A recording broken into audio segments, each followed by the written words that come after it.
Hey, what's up everyone? This is Alex and you're about to see a live recording from Twitch of me composing this ominous trader hybrid intro from scratch. It sounds like this. Not very great, it's just a work in progress.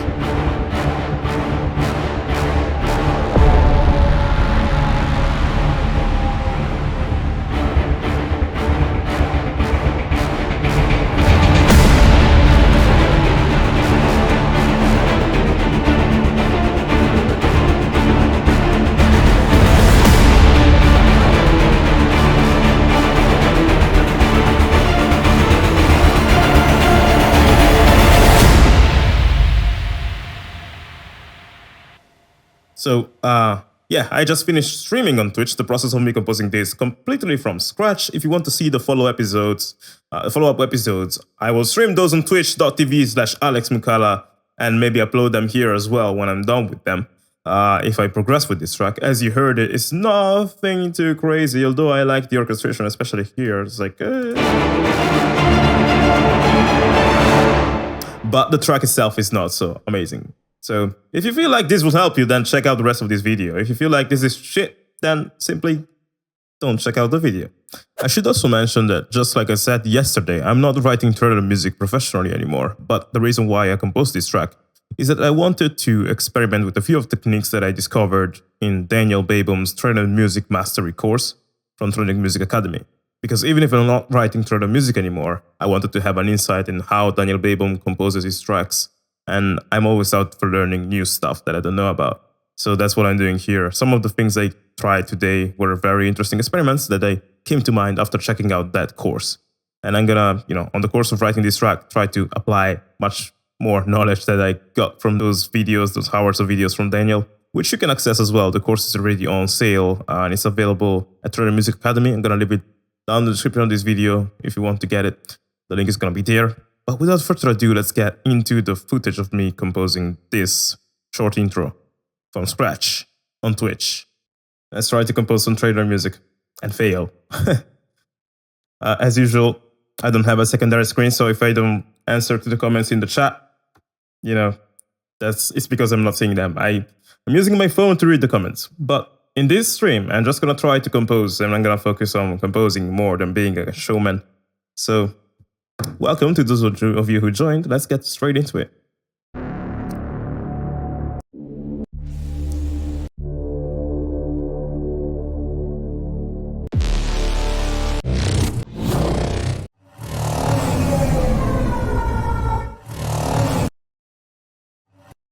This could be turned into a massive drone or something. So let's see. There's a new feature in FL Studio now. I can do this. So I can do this like drones and say track mode, audio track. Oh, wait.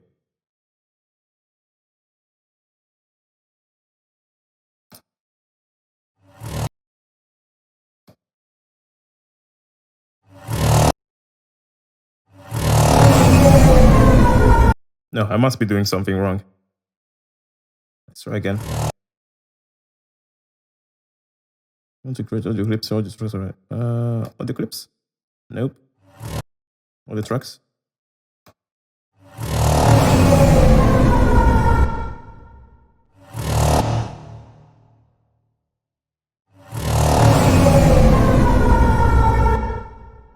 Let's link this here. Drones.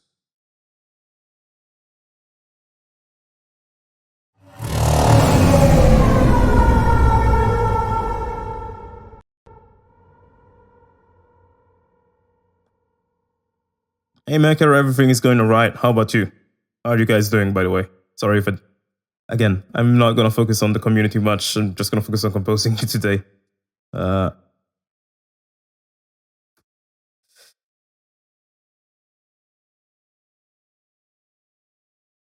Just playing with this sound. So people often ask me where I start from with my tracks and everything. And that depends. Sometimes I start with the sound. Sometimes I start with a melody. It's depends. In this case, I'm trying to start with some sound design.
Is there a way to change the pitch over time with an automation as an effect?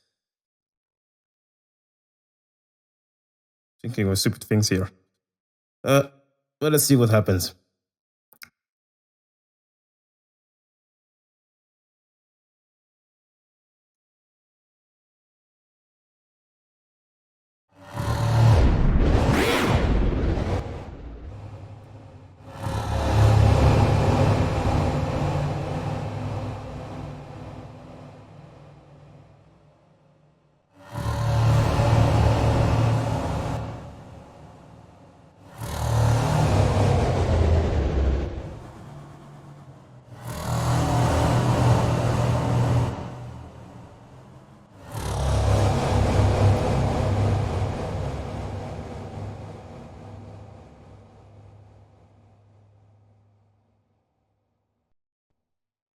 Okay, let's do some resampling then. So what I'm gonna do is I'm gonna take this sound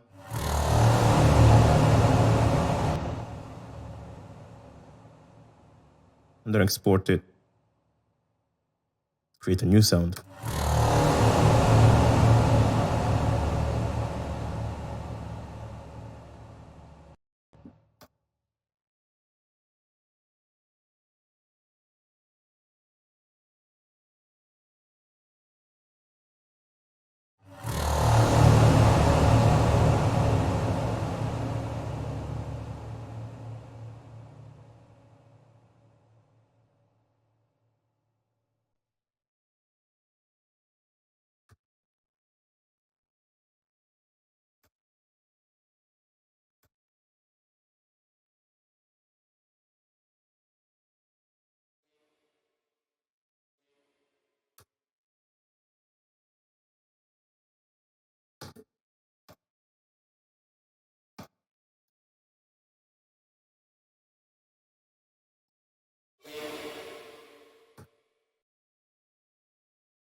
Because what I wanted to do was this.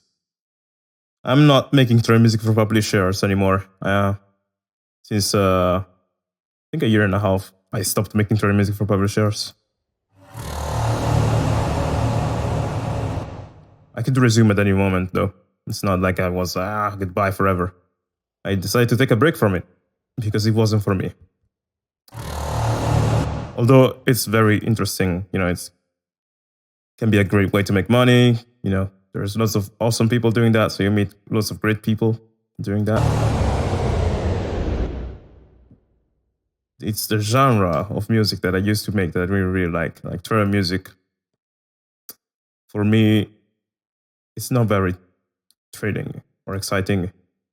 I don't really like it, but it's very popular, but I don't like it. It's very tiring to write the same song over and over again. For me, at least, that's how it felt, and that's why I stopped it.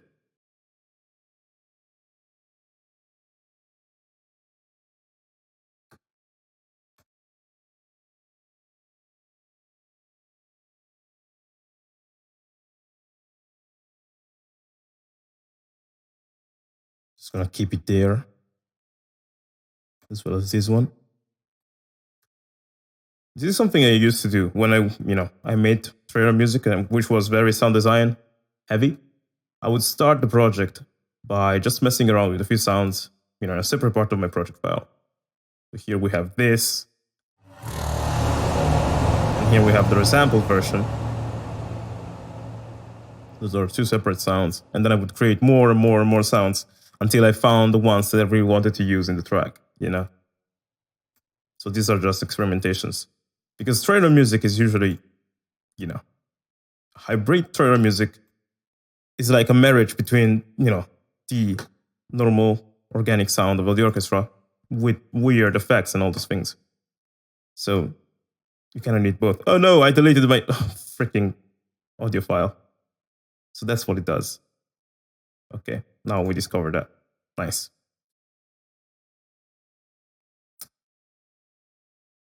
Well, let's just remove. It also removed the channel. Those are new FL Studio 20.1 features that you can link an audio file to say, for example, we have this loop from Cerberus. What we can do is we can do something like this. You drag it inside the track, playlist track, and you say, create an audio clip track. So now this is both has its like own space in the playlist, but it also has a mixer track, I think. No, it doesn't. I need to do the other one. Whoa, what happened here? Okay, so I was like, I need to do audio tracks, maybe? Wait, what happened? It's very confusing. Delete everything. So, from what I saw in the video, you now have the freedom to link a track to a specific track in the playlist. And it also links it to the mixer directly. And any track that you move here will be supposedly linked to the same mixer track, I think. Yeah. If I move this out, oh, it's still linked to that mixer track. What if I do this?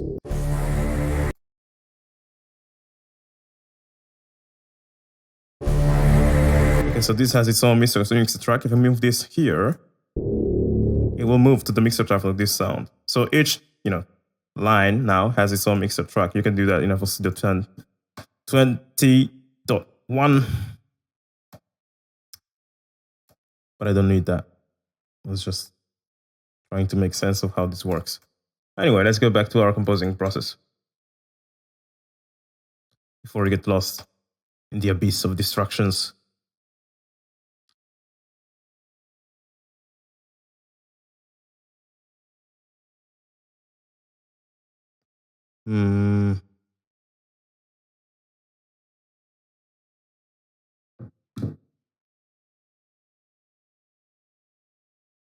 Okay.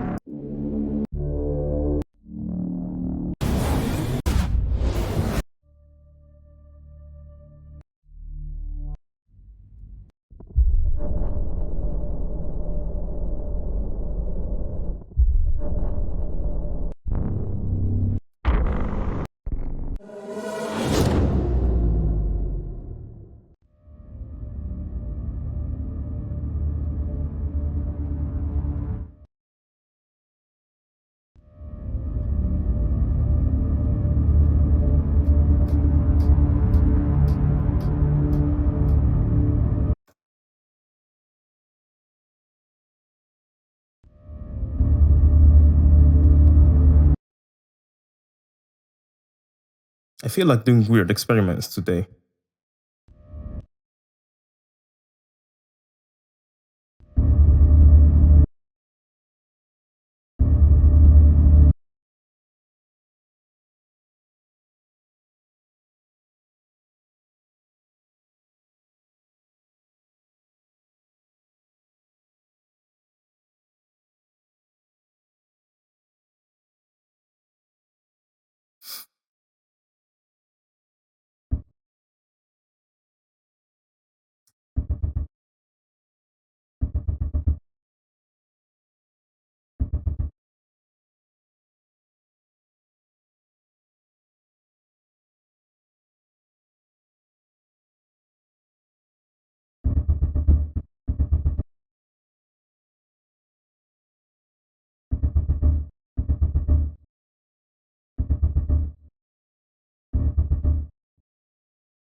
That's clearly an interesting sound there. It's an interesting idea. Let's see where we can take it.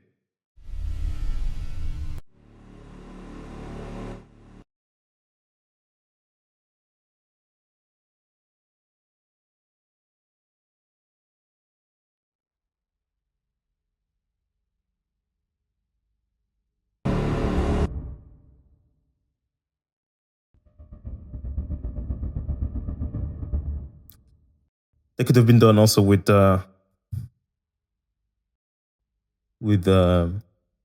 gross beat, but I'm lazy. I don't want to use gross beat for that.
With the pitch bend. Pitch bending the pad. Oh.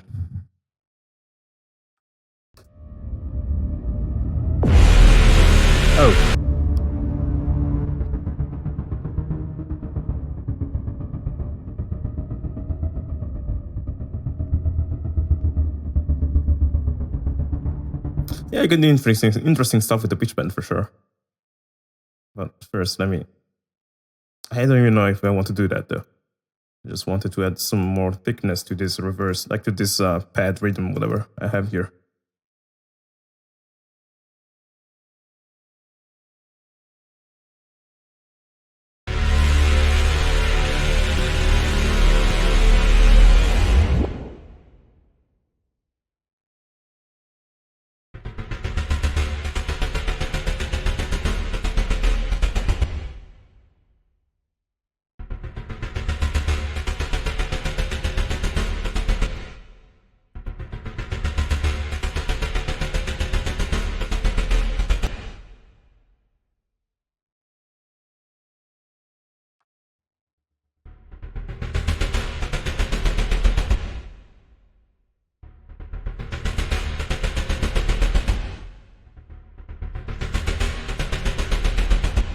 Now I want to use the pitch bend.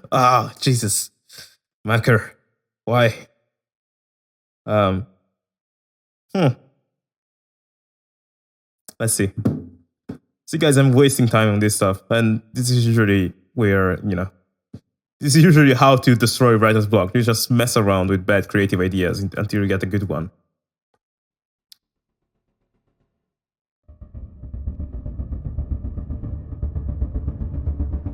What I'm going to do, though, is this. So this bram is clearly too short.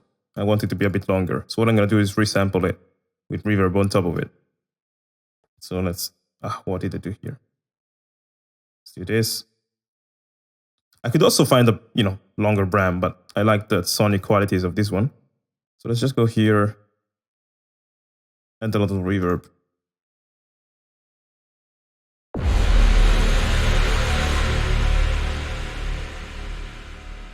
It needs to be a good reverb, so dark, less high frequencies, more moderate.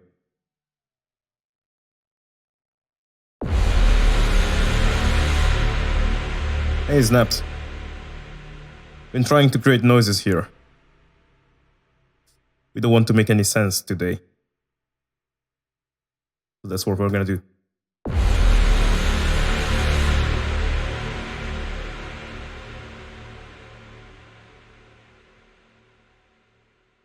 I'm just gonna keep this one. Let's keep the Bram as it is. Just gonna do.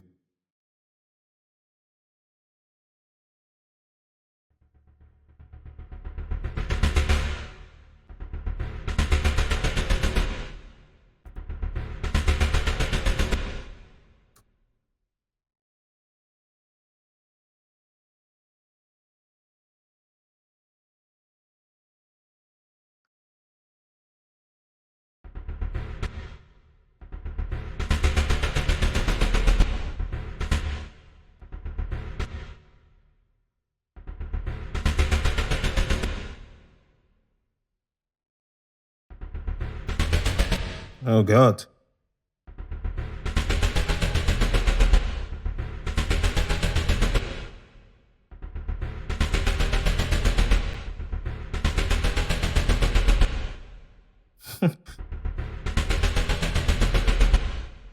Okay, so something.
I don't like the way they blend. Rather, the way they don't blend.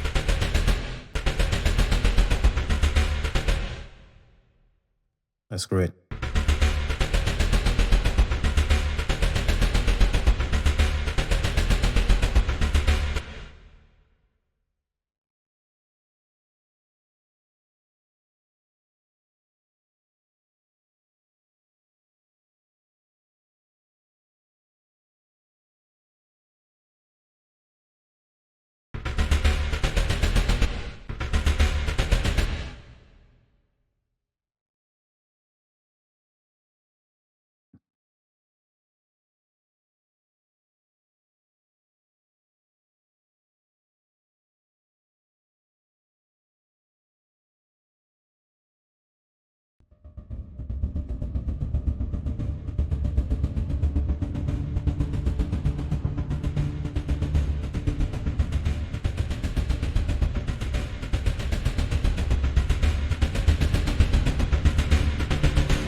Hey Mitch, what's up?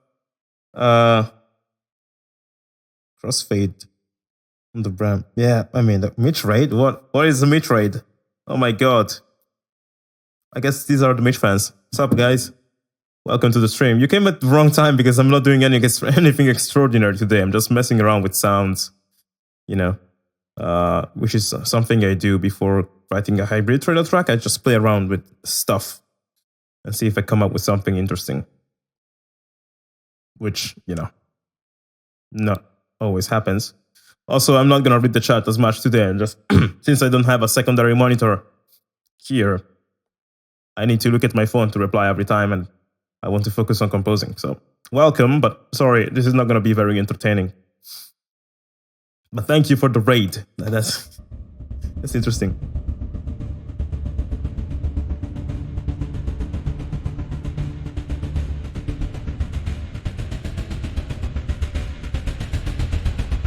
Wait, what's happening to the other sample? What the hell did I link it to? Oh, to the volume multiplier? No, that's not right.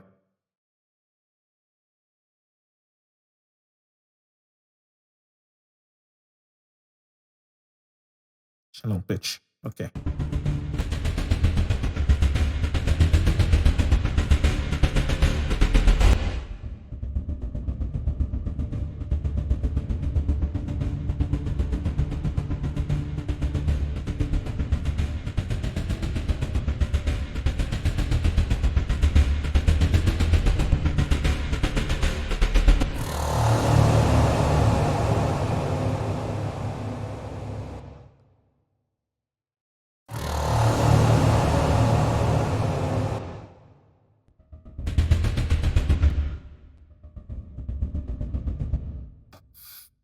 This sounds interesting, but I feel like it's just the background, not the main element.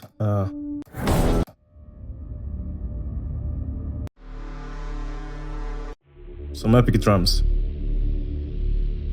Let's see if Cerberus has something. We could use this one.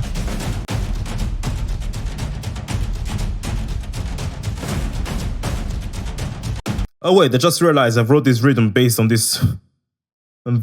I wrote the drum based on this rhythm I heard before. Interesting.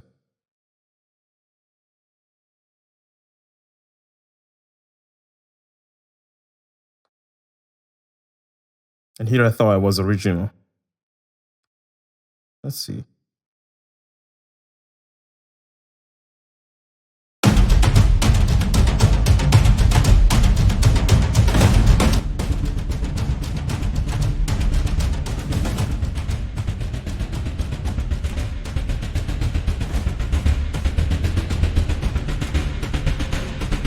Yeah, it's not exactly the same because of the tempo changes. But yeah. It's oh no, what happened? Access violation. What? Is FL Studio crashing on us already? Better save this. But yeah, so I feel like this needs more atmosphere as a sound. I'm liking the new FL Studio update. It's a bit confusing, but it seems very, very great. Like I like the premise, but I just need to learn how to use it really. And I'm not even sure I'm gonna use it in the way I compose tracks myself.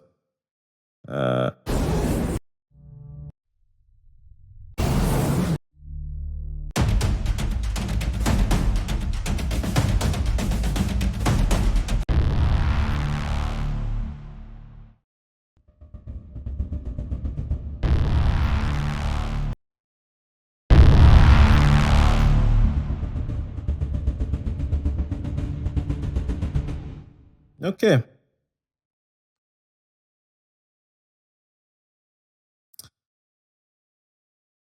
I think I better send this to another thing. How to call this? This is not an arpeggiator. It's oh god, rhythmic drones. Freaking okay.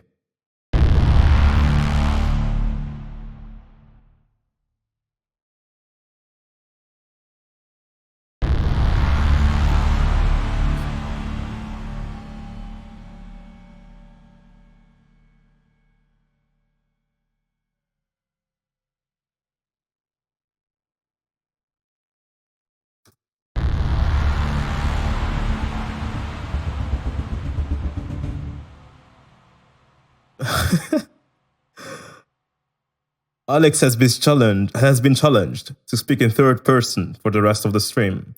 He said he didn't want this stream to be entertaining, but rather wanted to compose music for the most part, without focusing too much on the chat. But he will try. He will try, Travis Soul, to comply to your demands. What is Blue Automation? V asks. Well, Blue Automation stuff, it's like volume automation. Actually, this thing you see is just something that Alex has drawn to make sure to get an effect.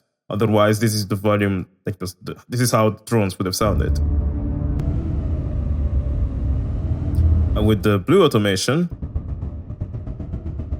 which is automating this frequency balance, get this effect. And then he added some brands underneath to get a bit of that sharpness.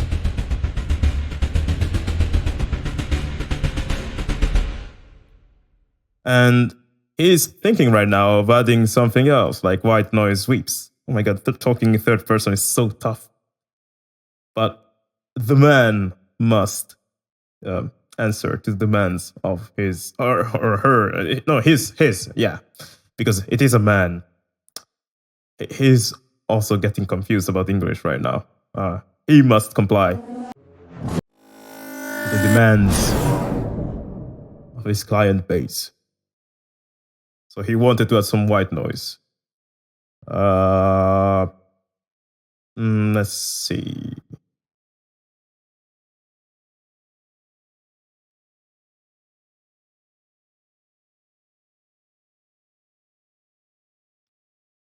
He shall refer to himself as Mr. Moukala. Wow. No, I won't do that. Oh, I meant he will not do that. There is the white noise we've been looking for. Or rather, it is not a white noise yet. But what if we just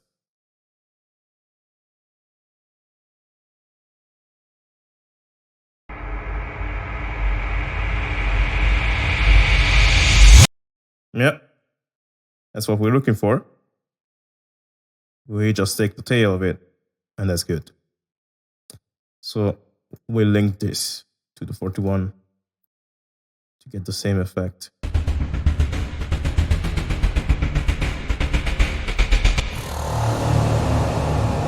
Stupid details like that don't mean anything really.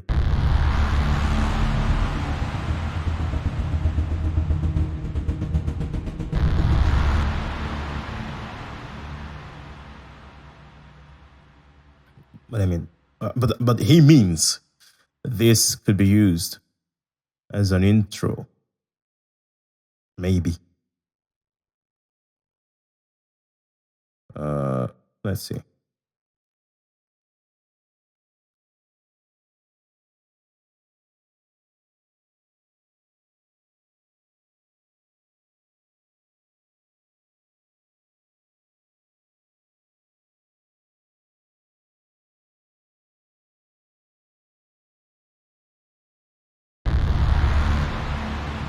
So this will be delayed like that.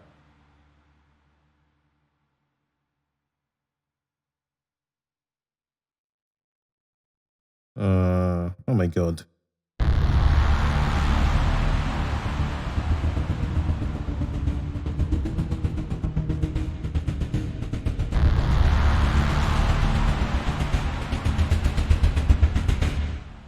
Okay, let's move this backwards. Here.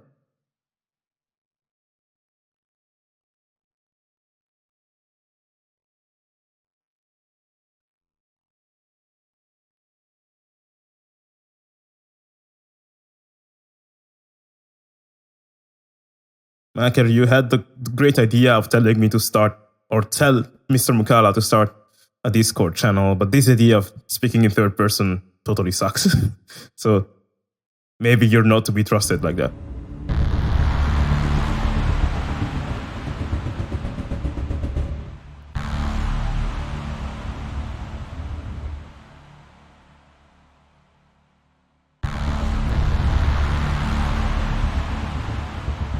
Goodbye, Mitch.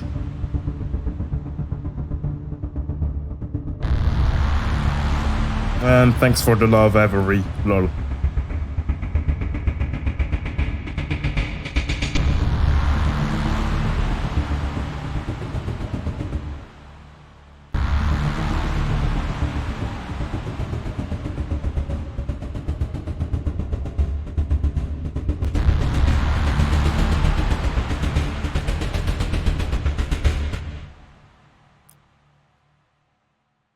I think we can use this for sure. Maybe we need to, let me actually copy this to the actual arrangement view,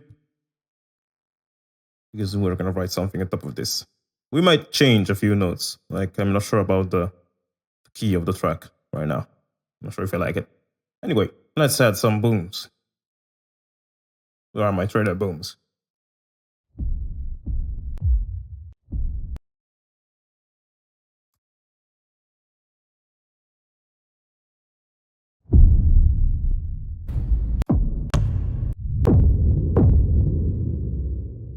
This is so old school, like the freaking Juggernaut cinema boom.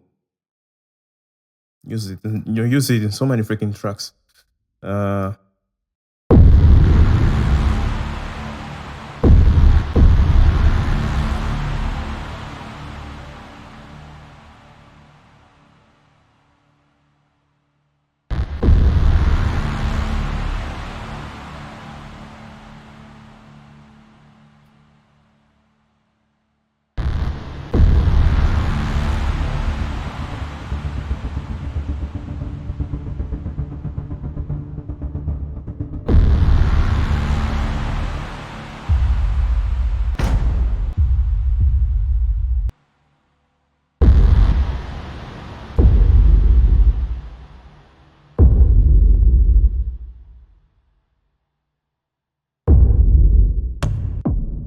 Wonderful phase issues.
Okay.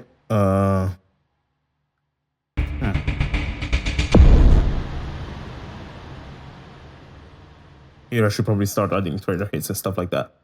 But I don't want to write a sound design trailer song. Damn. Malala Shimmer is way more insane than Room. Actually, Shimmer contains, I think, some delay on top of that reverb. So it just sounds unnaturally huge. While Room, you would use it to simulate the sound of a real room.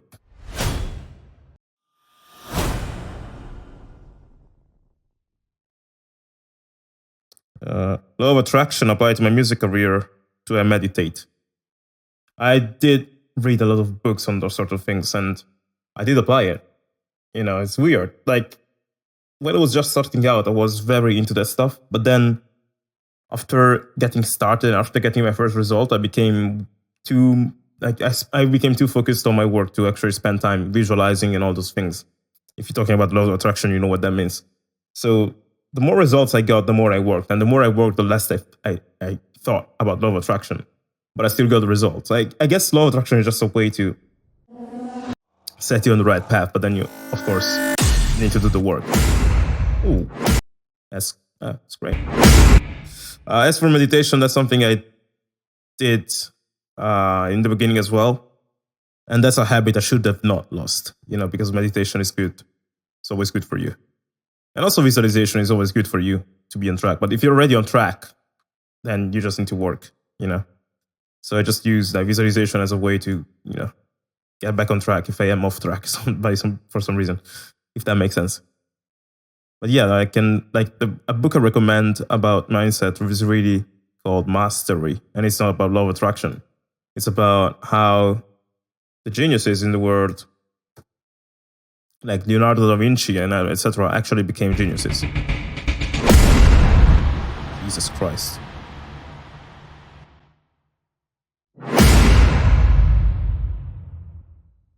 That's super powerful. Let's add some reverb tail, maybe.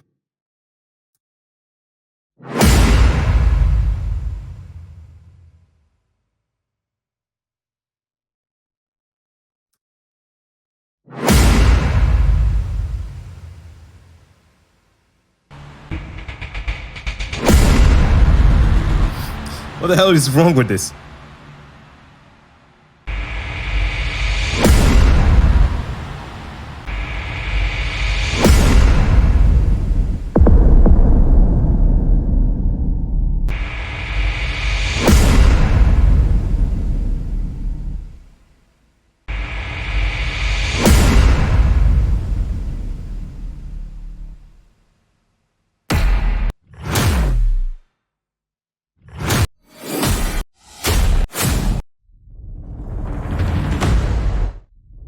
I like that one. Jesus. I think I'm destroying the balance. So what I'm gonna do is I'm just gonna use this.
One thing I recommend you guys to do is, whenever you get a new library, scroll through all the sounds and set aside the ones you like, so that you can have your folder favorite samples, so you don't have to browse like I'm doing now.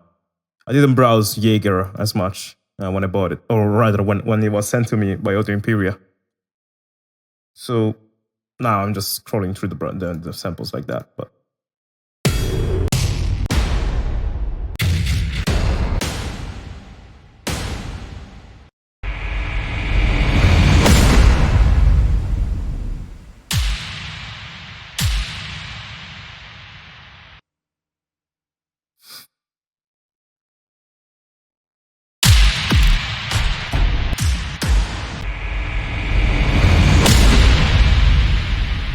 I just want this for the tail, so I'm gonna remove and do some volume automation to remove the actual hit. We don't need that. I did the volume automation on the wrong parameter.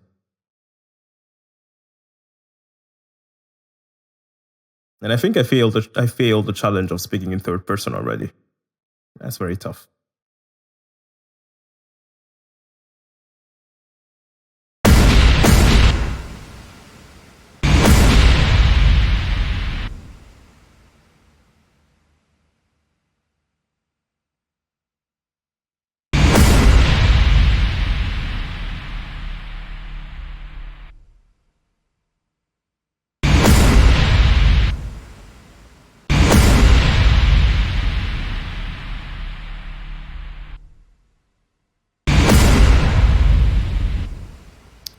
Okay, the cool thing about this part, like the rhythmic whatever that we wrote, is that we can use that as a guideline for everything else. I can use that for risers even.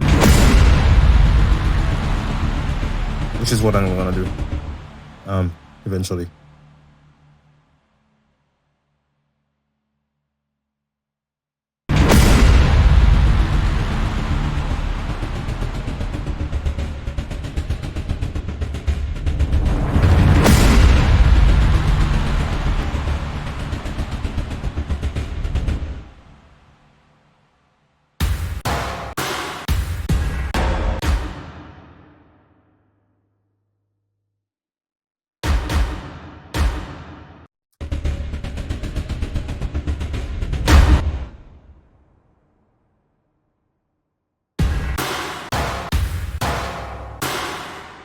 This is just for, I'm gonna use this as a placeholder.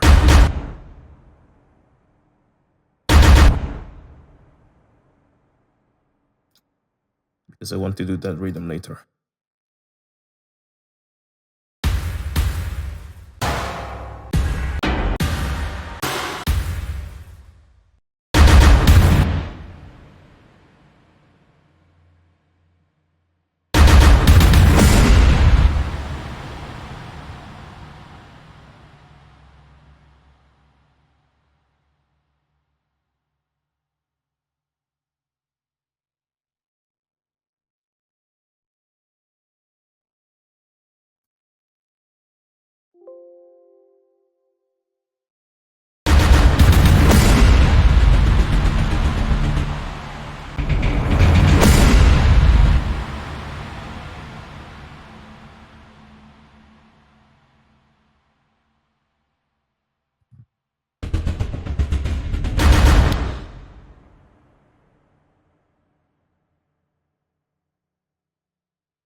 This is a real bad idea. It's a real bad track. But it needs to be written. There's usually like one good track every 10 shit tracks you write. Or something like that. Sometimes it's even worse. Sometimes it's better. Sometimes you write 2 great tracks in a row, if you're lucky. But for me, it's always like a very bad ratio.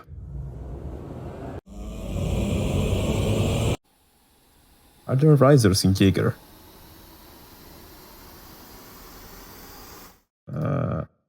I don't remember. No.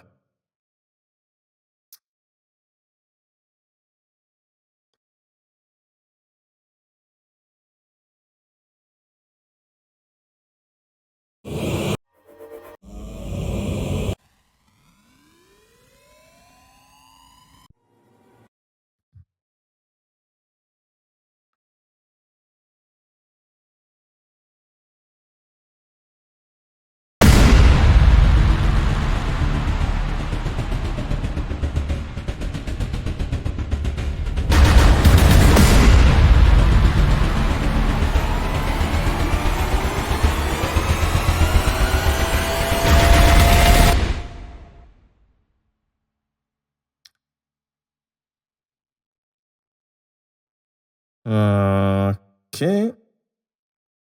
What I want to do is to automate this as well. Like do Maybe we can make this a universal parameter or something.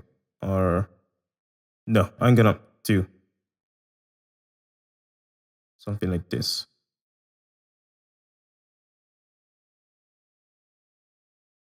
It's gonna be for the risers only. Although it's gonna do the same thing. Or rather, what am I doing? So I want to create a similar volume automation for risers as well. And I want to use the same parameter though, because I'm lazy. So I'm just gonna leave this as a thing here on the top, which is gonna affect all the track. I just wanted it to have a different effect on the riser though. I didn't want it to be so heavy on the riser. So what I'm gonna do is some automation mathematics. Let's link this to a channel in my mixer. Link this to the risers. I'm gonna add some reverb on the risers here, like this, and I'm gonna open my Fruity Balance here. Balance. Oh god, I cannot type anymore. Fruity Balance. Now we're gonna link this to the same multiplier. Oh god, which one is it? Let's give it a name. Let's call it Roberto. The Roberto rhythm.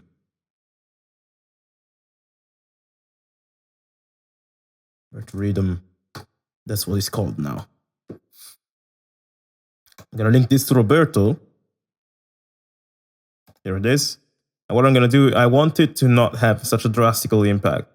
I don't want the volume to go down as much. So I'm gonna do input. What's the right one for this? So input plus 0.3. No. It's like, oh my god, what was it? I kind of forgot. 0.3. No. That's not what I want either.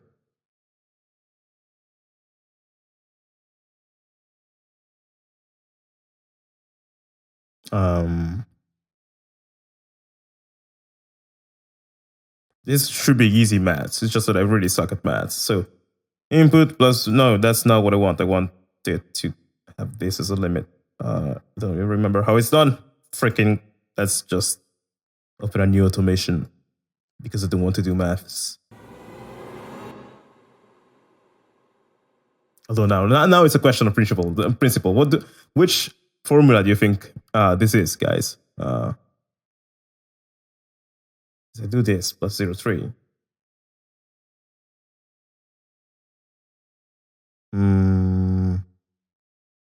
I think there was a way to set the limits for your mapping for formulas. Somehow. Let's see. No, not the help index. Oh no, yeah, actually I need the help index. It's on browser now. I didn't know that. So mapping formulas. Look at all the parameters we can use, guys. It's crazy. Anyway, let me read a bit of the chat. I see some stuff popping in. Visualization can be extremely powerful, but only visualizing, I don't think it will do as much.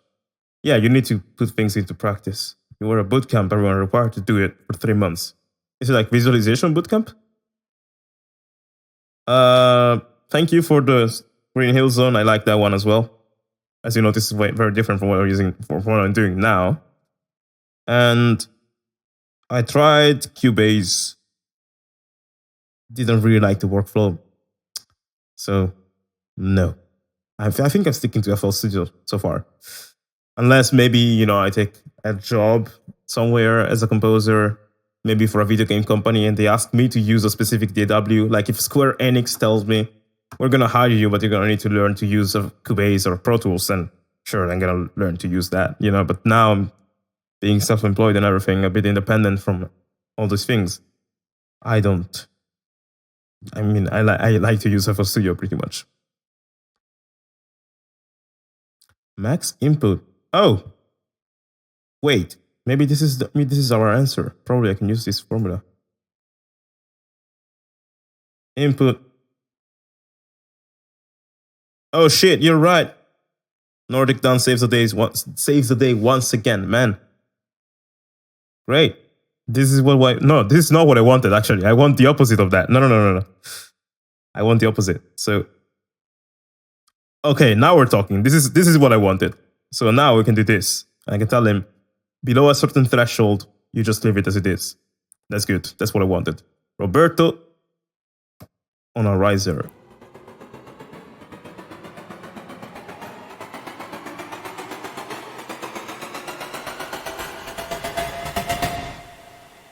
Actually, though, I don't think I'm gonna do that. Actually, kind of messed up. I didn't want to do this. I'm gonna open another automation. And now I'm gonna show you why. So what I'm gonna do is copy this into something new. Alex Uematsu confirmed. I'm in.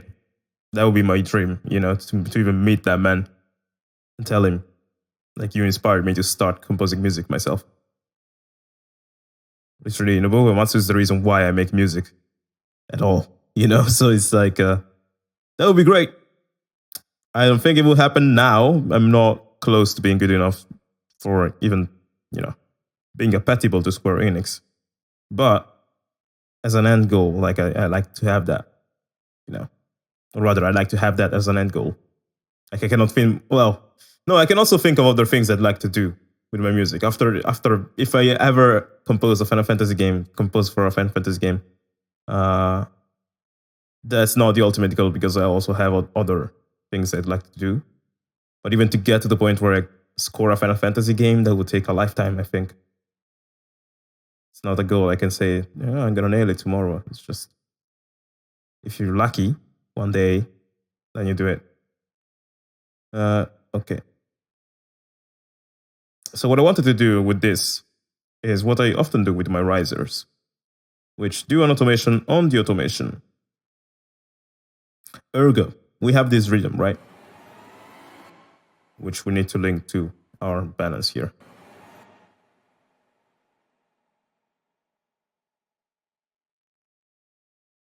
Roberto rhythm number 2. Remove conflicts. I'm not sure how long I'm planning to stream. As long as I don't get tired, I can keep up, but I don't know. But if this stream, so for the streams, if this riser was made from scratch by layering multiple risers. Anyway, for this stream, if I end up writing something that I really like, then you will see it on YouTube. I'll post the stream on YouTube as well. If it sucks, then it's gonna stay on Twitch for a replay, and then it's gonna be forgotten on their servers forever. So every time I come up with something awesome, I will post that on YouTube. So you guys will not lose it if you miss it here. Like, there's really no point. Unless you want to see the raw process, there's no point in staying and whatever. But I appreciate you guys being here. I just saying that I don't want to keep the awesomeness from anyone. Jesus, I cannot speak anymore. Anyway, what I want to do with this riser is, as I said, an automation on the automation. So what I want to do is this. So this is the minimum parameter, and I want the minimum parameter to go and rise so that the riser becomes a bit less rhythmic as it goes. Hey David, what's up? I think it's like 3 p.m. in London.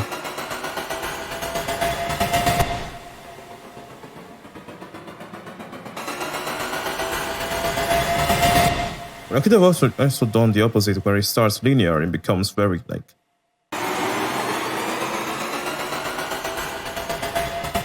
But no, like that, it feels like as if it's like becoming thinner. I don't want that.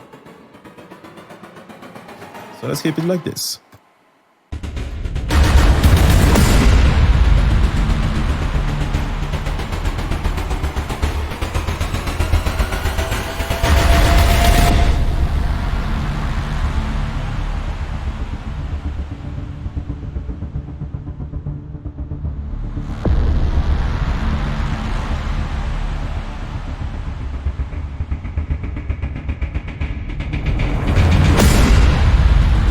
6 hours of stream. Jesus Christ.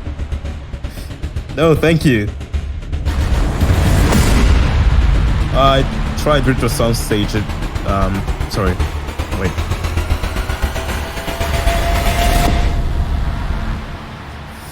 I tried Virtual Soundstage once. They have a demo on their website, and it seems very interesting. I just prefer to use my own reverb settings, though. You know, I have more freedom with parallel reverbs on FL Studio. But no, 6 hours, guys. Man, you should try streaming and notice how taxing it is. It's crazy. So I don't know, the people who manage to do that for 6 hours usually don't talk for 6 hours. They just, you know, compose in silence, and people watch, and then they will talk sometimes. For me, I talk a lot. I cannot talk for 6 hours. That will be the end of me. Anyway, what I wanted to do is to add more atmosphere to this.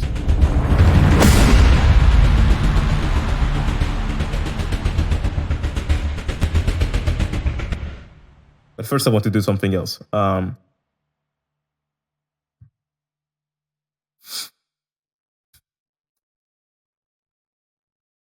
Actually, do you guys think there's space for an orchestra here?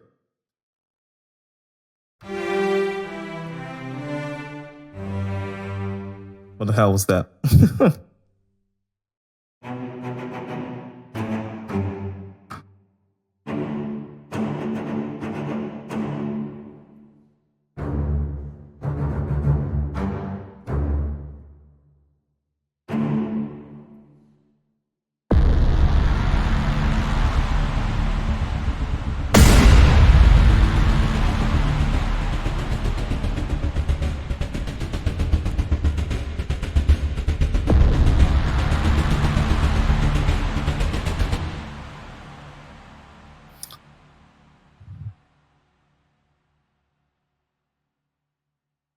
Let's do some crazy shit.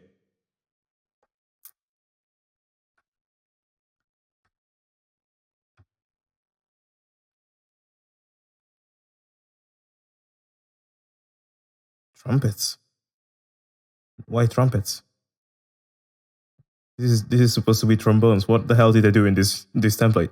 Why did I put the trumpets there?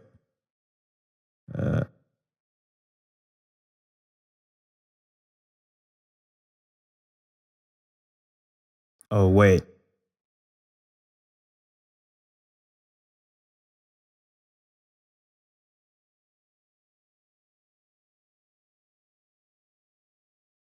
Okay. Well, let's try to open the bass trombones patch. A good place to get hits and risers. I like the Boom Library cinematic trailers designed, but it's pretty old. Also, Audio Imperia scenes from the multiverse. It's pretty old, but still legendary. Or risers, hits, whatever. Check out my video, the definitive guide to orchestral libraries. I made loads of recommendations there. Like I gave loads of recommendations there for anything. So yeah.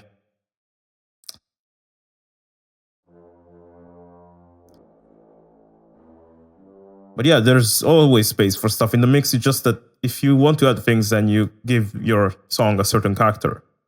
So I'm not sure if I want this to be like melody driven, or if I want this to be like ignorant.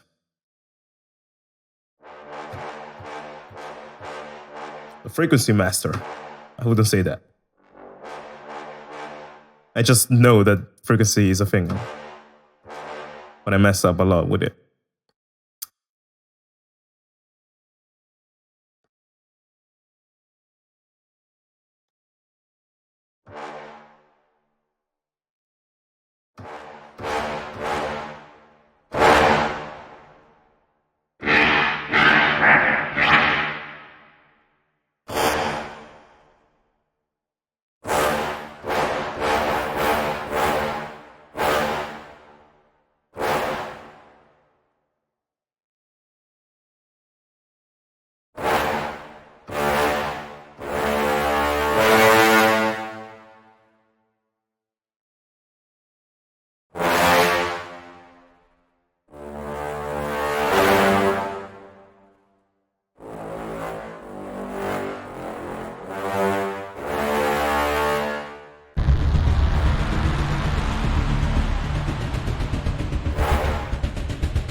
Actually, no. Let me do another thing.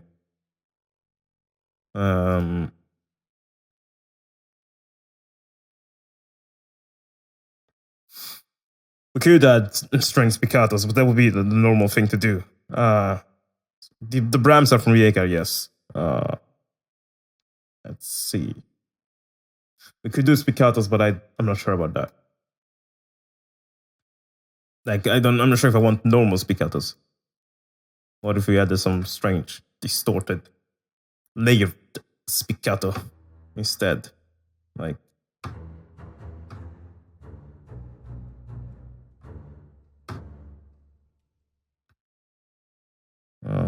maybe I should.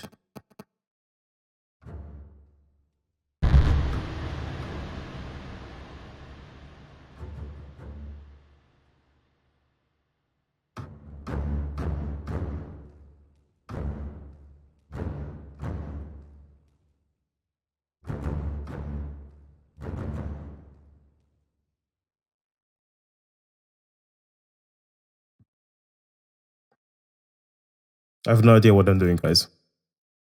As just like I started this project, by the way,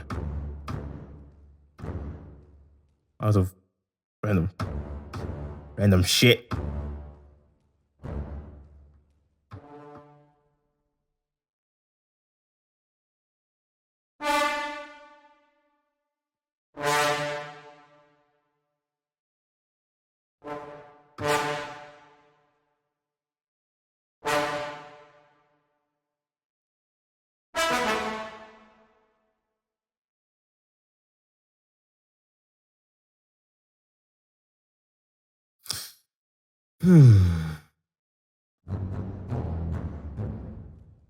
Screw this. No distorted staccatos.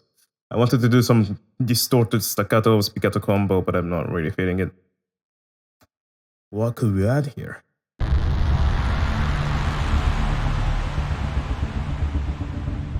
I haven't tried the CSS libraries, but I heard great things about them. So maybe they're, they must be pretty good.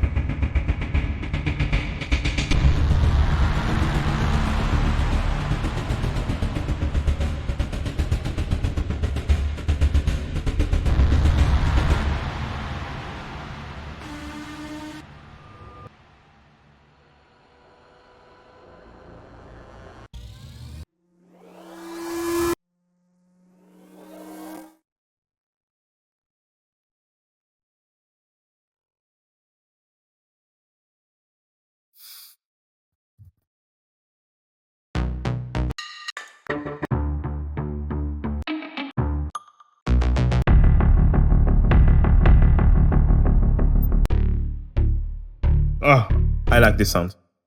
This is what I was looking for. Let's see if we can make a loop out of it. Like the loop, like I make a loop that we, exactly as we want it to be.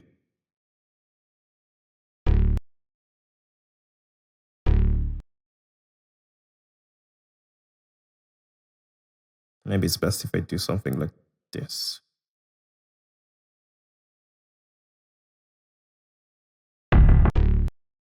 And this is not that, it's not an issue of not knowing how to synthesize. I could make this sound again from scratch, but if it saves you time to just take a sample and resampling it while you're composing, then that's gold, because you can actually spend the effort into coming up with something that sounds amazing, So using presets, not a bad idea. Doesn't speak anything about your level as a composer or as a producer. It just speaks to the fact that you actually want to save time. Because anyone can learn synthesis, anyone can learn to create all these sounds on their own, but really, do you need to do that now? Or would you rather save that time for the time being and actually composing stuff, I still recommend to learn sound design, because it's good to know how these sounds are made. It's good to know all those things, but really,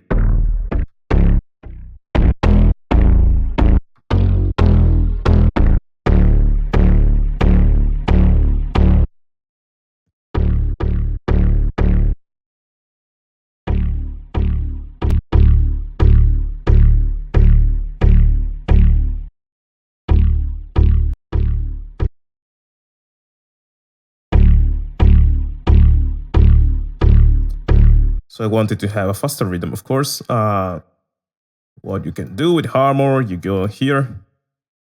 And I think there's one parameter here, which I don't remember. Oh, this one.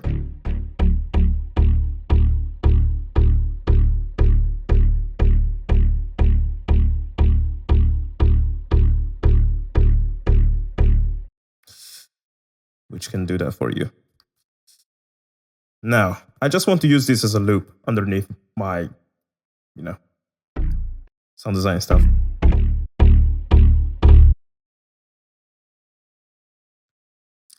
But not with that speed.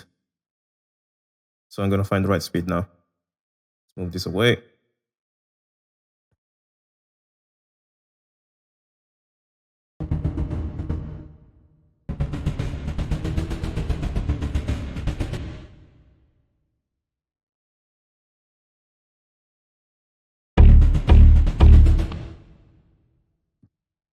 Or actually, I could also do the loop myself.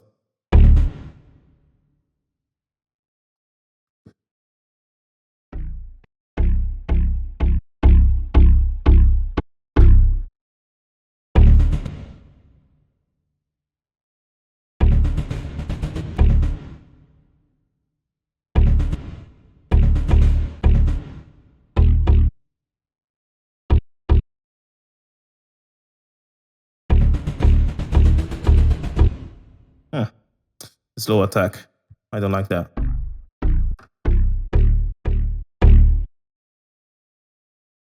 I think we can set the start time to something different.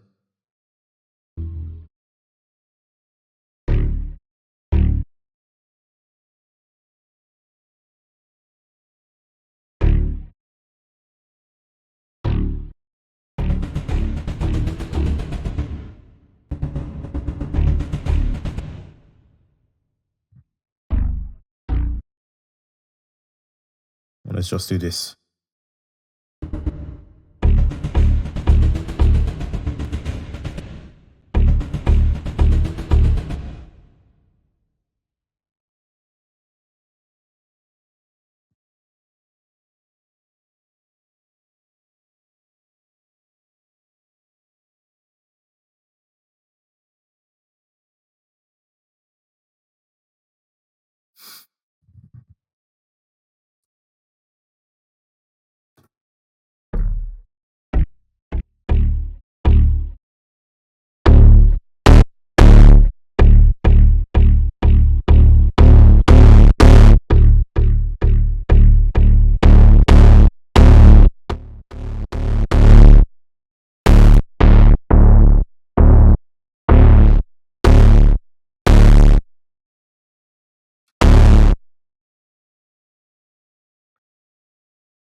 I see now why you had the strange attack. It wasn't routed to the river and all the things here. So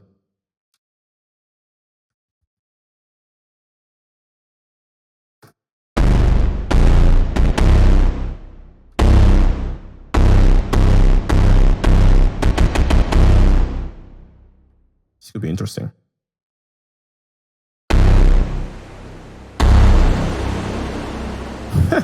Wow.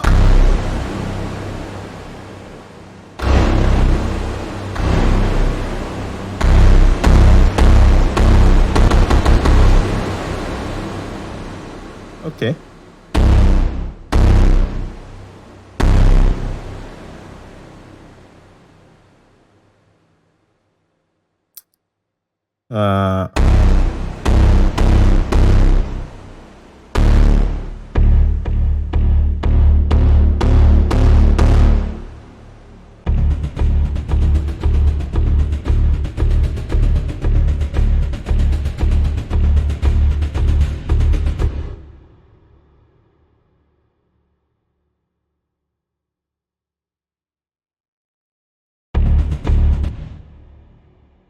And attack is screwing with me. Jesus, I don't understand what's exactly wrong with it, but I feel it. It's like,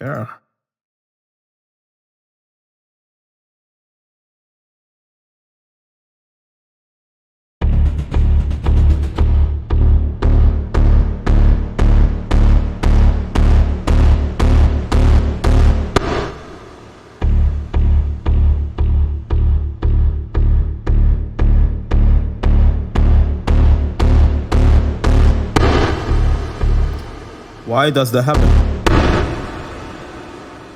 What is even that? Jesus, what? Why do we get that effect?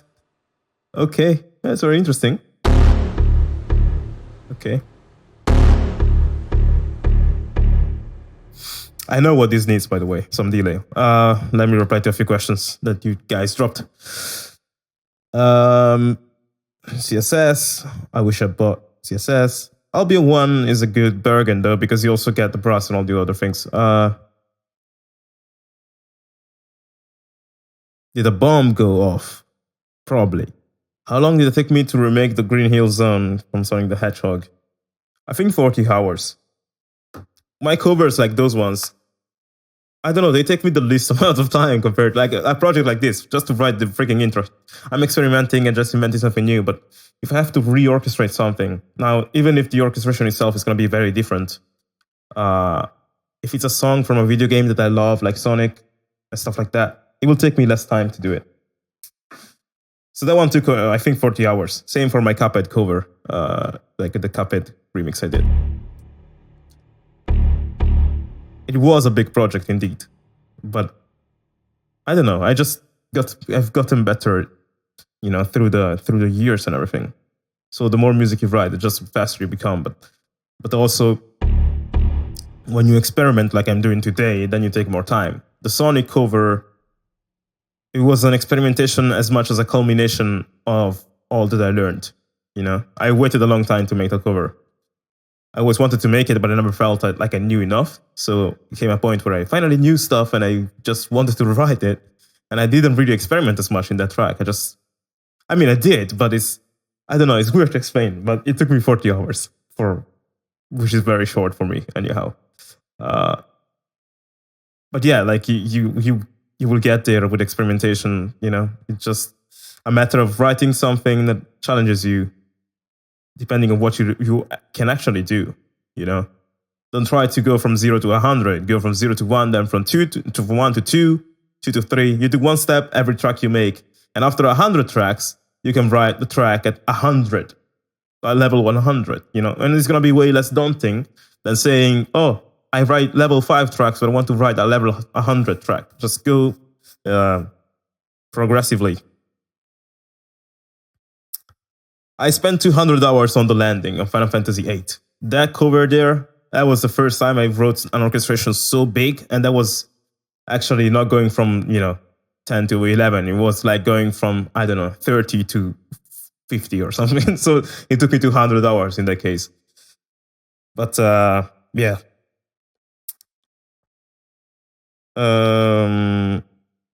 Yeah, I'm not sure if I'm talented. I'm just very stubborn, really. Thank you. Okay, so I just wanted a bit of delay. That's too much now.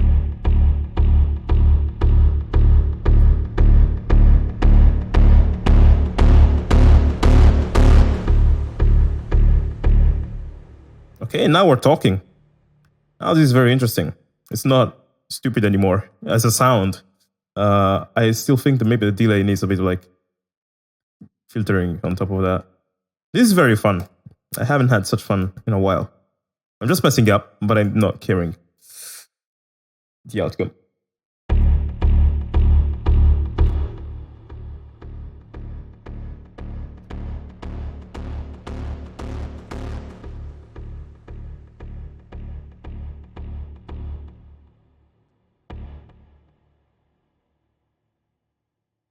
What if I do 150?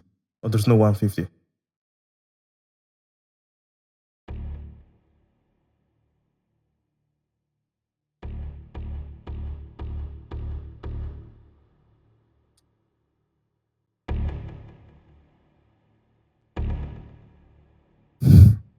This will be weird.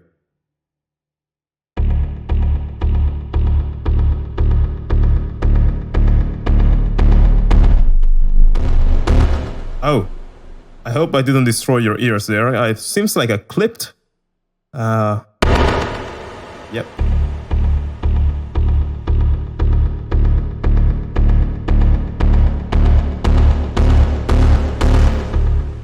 Man, that's insane. but I want to play with the delay a bit more.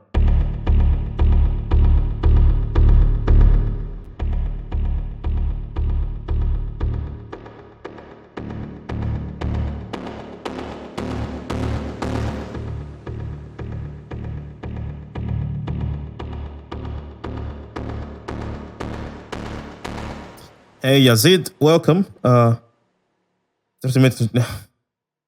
Yeah, I mean, High Seas.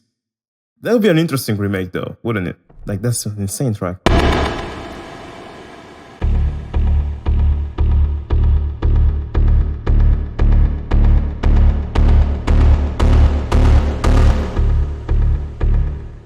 We can do an automation that makes the reflections come in slightly more gently.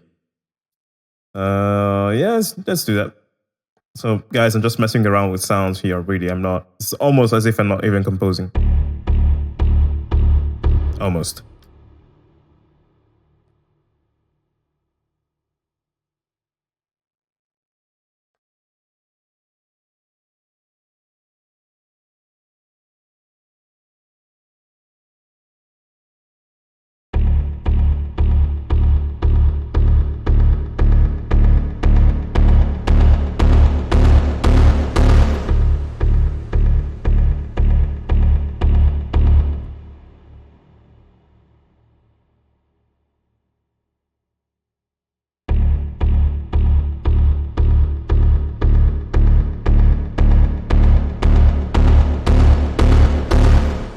Lyrian Holocron, welcome. We're doing fine here. We're just having fun composing stuff or actually making noises and trying to see if we can make sense out of them. If I had the chance to sit in a room with composers such as Hans Zimmer, what's the first thing I would say? I think I would shut up, you know, because when you're surrounded with people like that, frankly, there's a very little chance that anything you will say would bring value to the conversation, you know. So you just shut up and you listen to what I have to say. Really, I would just say hi and just don't say a word, just listen. You know, because anyone can say, "Oh my God, please give me your signature," or whatever.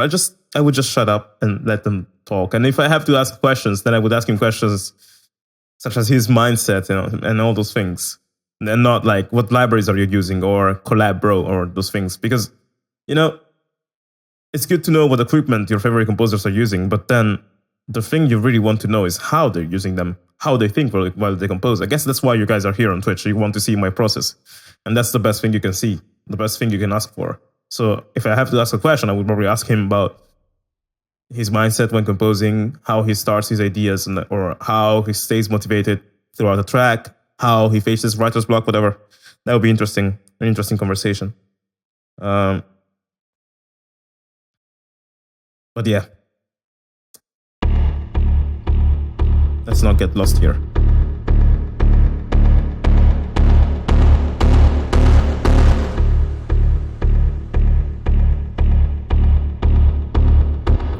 I wanted to do EQ automation so that this actually comes in more naturally. So we'd like do something like this.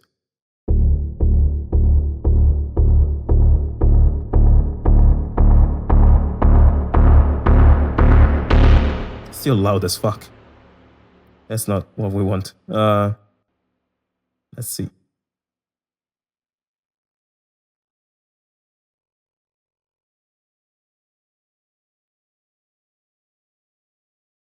You're here for my autograph.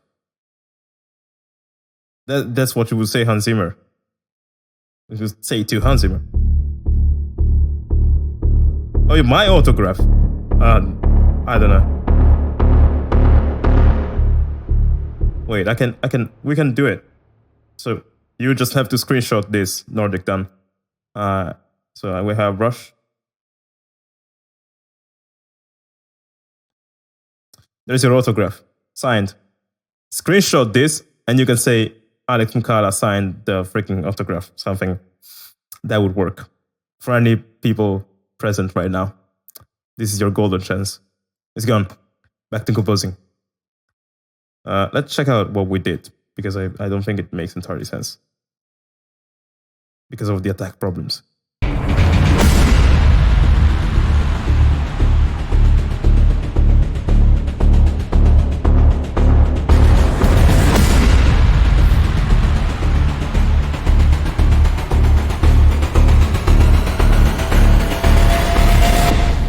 That's loud as hell, doesn't make sense, and I love it. It's just, pure chaos, doesn't really make sense. There's no balance and everything. A few sounds that sound very dry, like very raw. Like this one has too much low end for sure. Let's reduce that.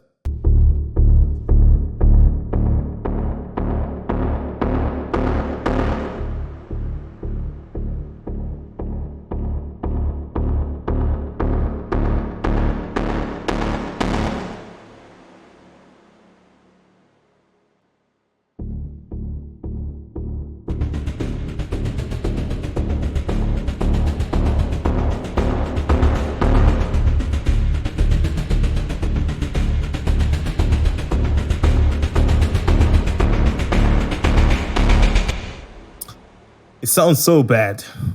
So freaking bad. What if I do... Not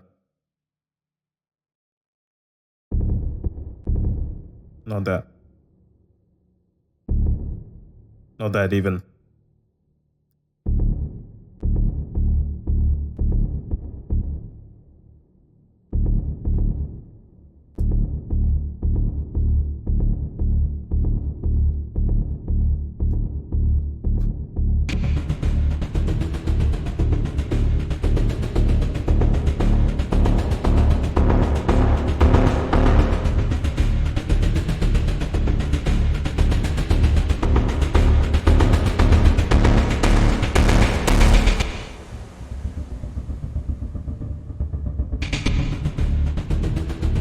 Trumpet with downer.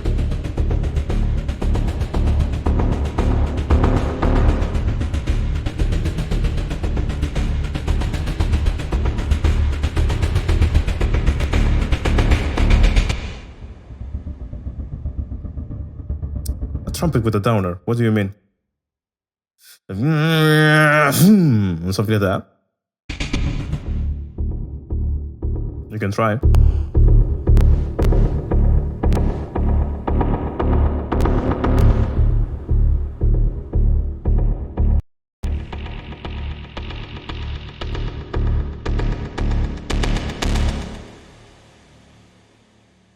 I just want to make sense of this.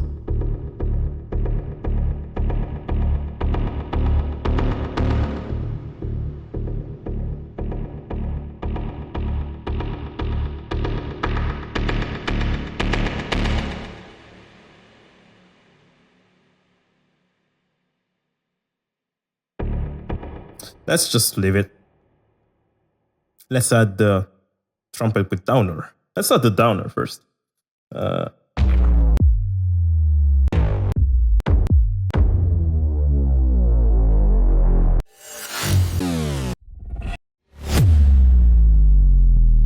Start high and lower the pitch with automation. I don't think I understand what you mean, but a downer is a good idea.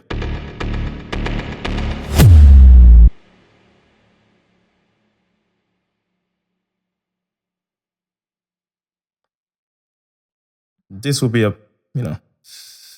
this could translate, like I could move this into a cliche sound design trailer track with piano and stuff, which I really would hate.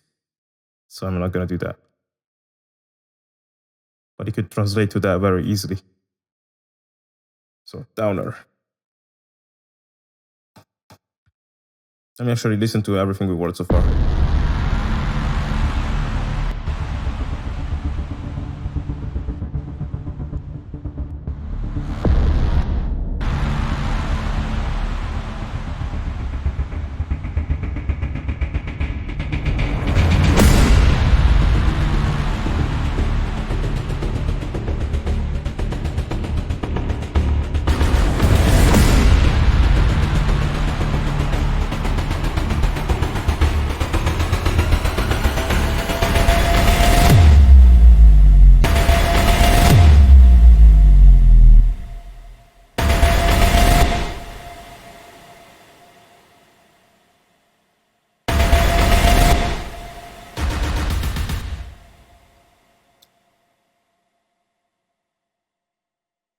No downer. Uh,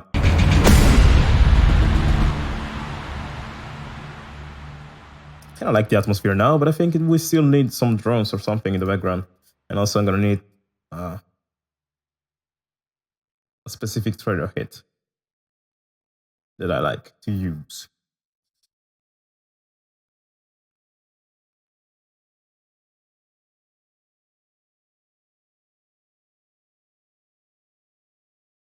I don't even remember what it's called though. That's a problem.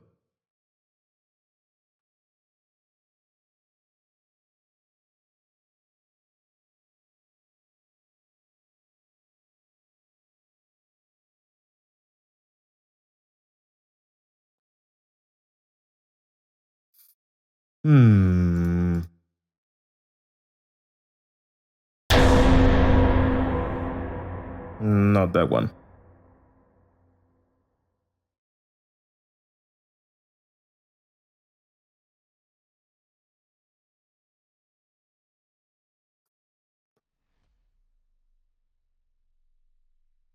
No. I don't think I have it anymore. Sadly. It was a pretty good trailer hit.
Well, I'll simply forget the trailer hit.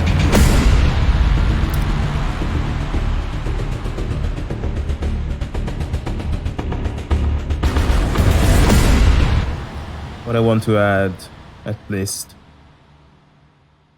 a drone. Jesus. That feels very creepy.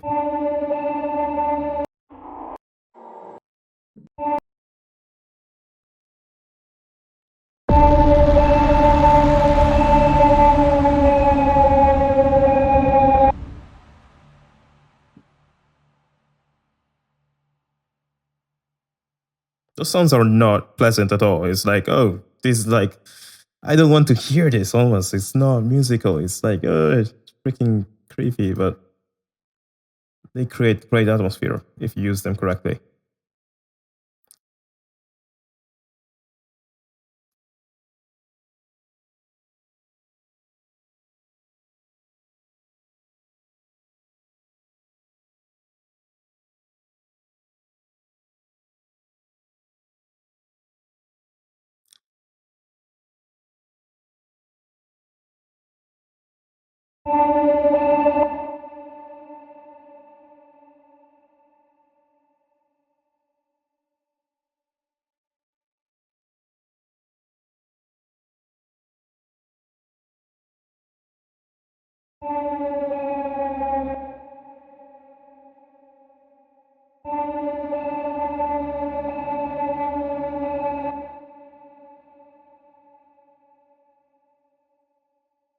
I'm just not curious about how they are made.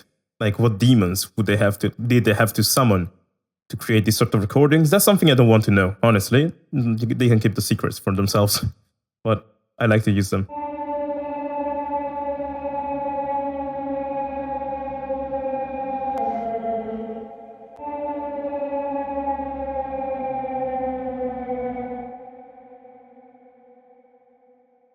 Demons were higher. Yeah, exactly.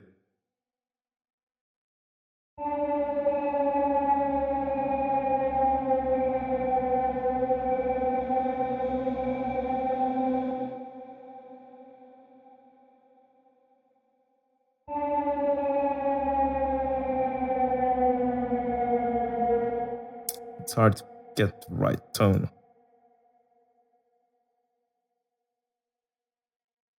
Honestly, the intros are the parts of the trailer tracks or tracks in general that I tend to dislike the most. They're not fun for me.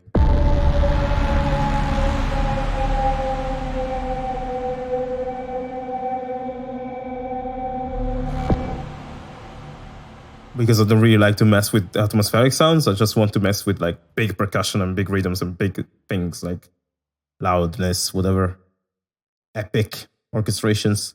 They have to be atmospheric and linear and quiet. It's like, come on.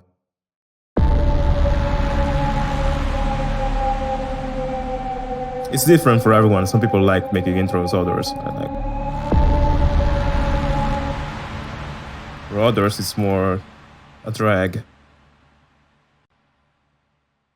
That's why collaborating is great. Like if you collaborate with someone who loves to, take care of the part that you hate, or someone who's good at the things you're not good at, then you can bring value as well by being good at things you're good at instead. And it's just like collab with the guy who loves making intro, and he does the job for you, and you don't do the job of, writing the actual climaxes, which is something you like. So yeah, collaborating with people can be a good thing. No, didn't mean that as a collab, bro. No, forget about it.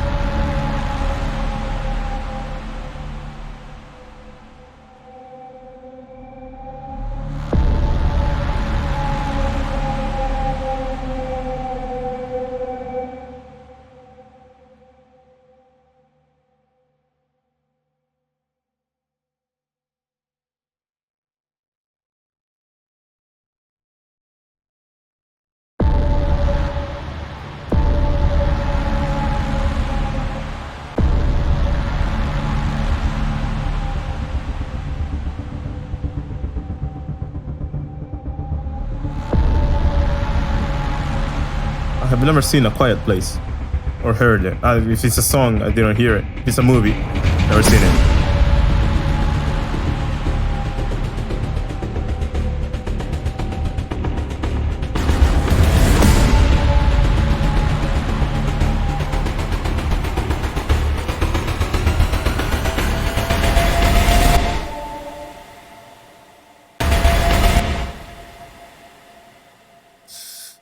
Okay, guys, I think it's time to add the orchestra here. Yeah, I love the pitch drone. The pitch drone was the best. I mean, no, not this one, actually. I was talking about the rhythmic stuff, not the rhythmic stuff with the pitch bend. It's so great. As the pitch drone, it's like, yeah, it's just one trick that I sometimes use, but it's nothing too crazy. But the pitch bend stuff, oh my god, that's great. What orchestra could we add here? I can, I think the climax of this track could have some big choir or whatever. But for now, what could we add? If I added some,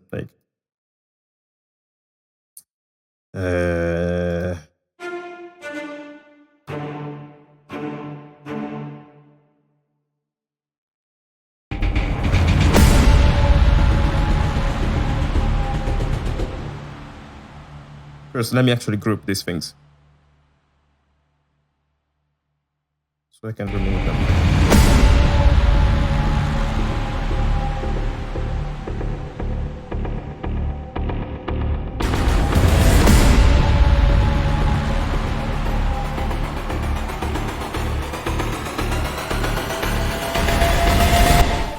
I just love the rhythm of this track. Dhol, I don't know how to pronounce it. Piccolo runs. Yeah, let's do a horror sound design with flutes.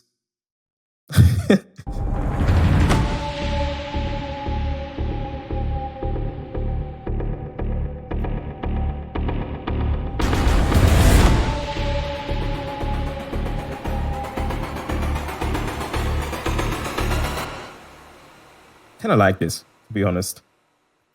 I'm not supposed to like it, but I do.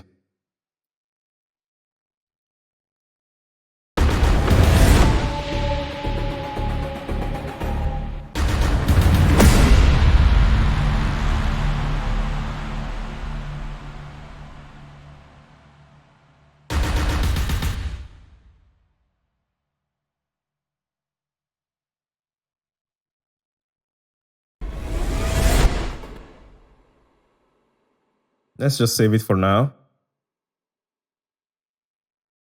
2018 horror film. Oh, my horror film culture is very little. It's not that I'm scared, you know. I'm a brave man.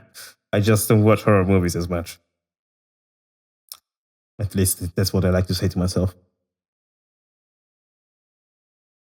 I actually played the Resident Evil 7 game though, just this year. That was the most insane horror experience I had in my life. For the first hour of the game, Jesus. If you guys want to like pass out screaming and fainting with, by being scared and stuff, like just play Resident Evil 7 for the first hour and a half. I heard about it. It was my number one fear or nightmare when I was little because my mom used to watch it. And I used to spend a lot of time with her. So I used to watch it as well by osmosis. And this freaking clown scared the hell out of me. You can imagine me being 4-year-old and like, oh my God, what is that? So, not it for me. Thank you. Now, I wanted to add some orchestra here. The thing we can do is to just remove some parts so we can focus on other things. Like, that's something I like to do. When I compose, I like to reduce the scope of what I'm composing for. So I'm composing for the whole song. I want to put orchestra on this whole thing, but I want it to be relevant or to link to certain parts, only. So maybe I want to write some spiccatos that are only relevant or are linked to the drones more than anything else. I can just isolate the drones and compose my spiccato just listening to the drones. That's usually like narrowing down the scope of whatever you compose for. It's usually a good idea. And sometimes it might not be a good idea now, but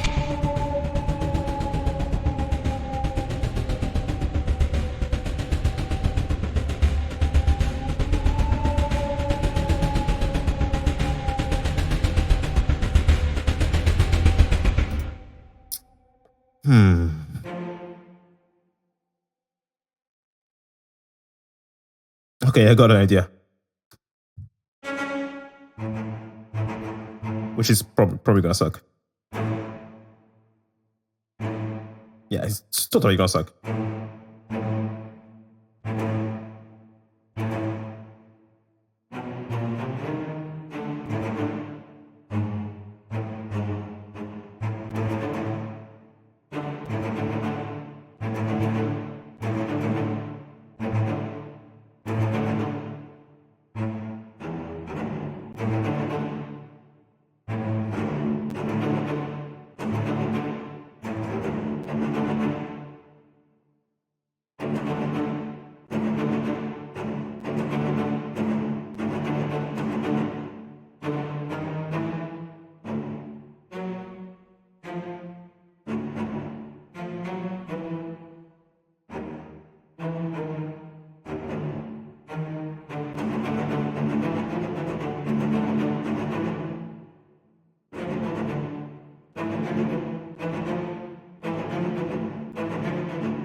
The tough thing is going to be to write something that doesn't move around so much in terms of like harmonies and stuff, because here I'm just using one note really.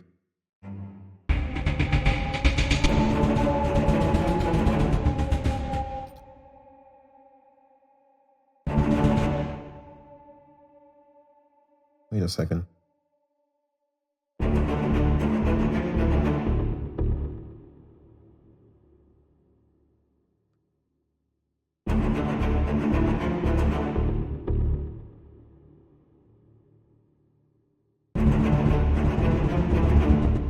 I think there's something wrong with the rhythm in the pads. rather than...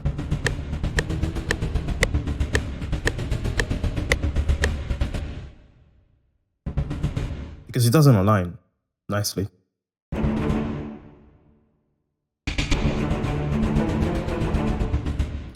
Some chromatic scales.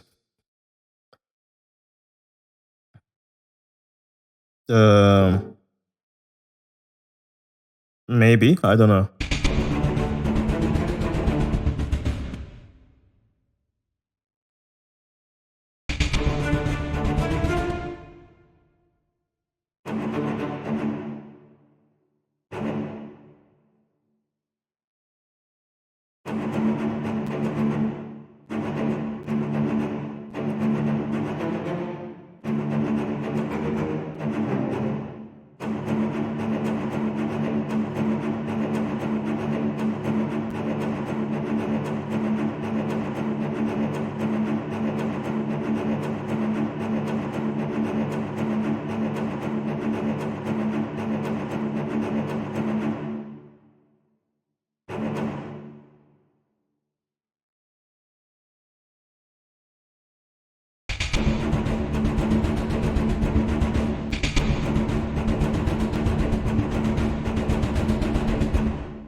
What is Sonar Works?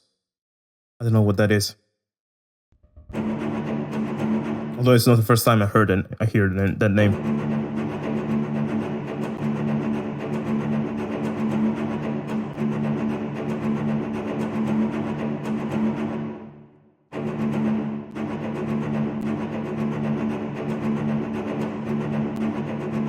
Is it like a mixing reference, something?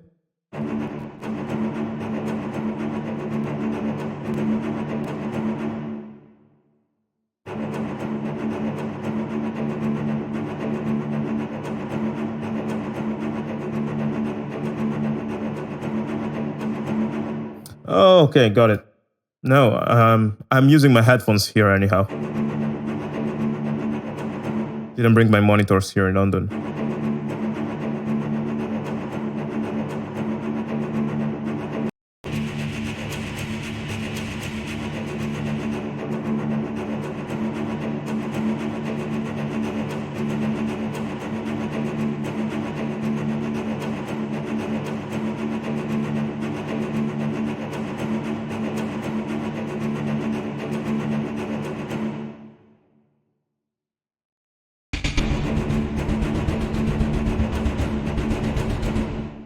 I'm not sure if I want to do that to spiccatos. It's like...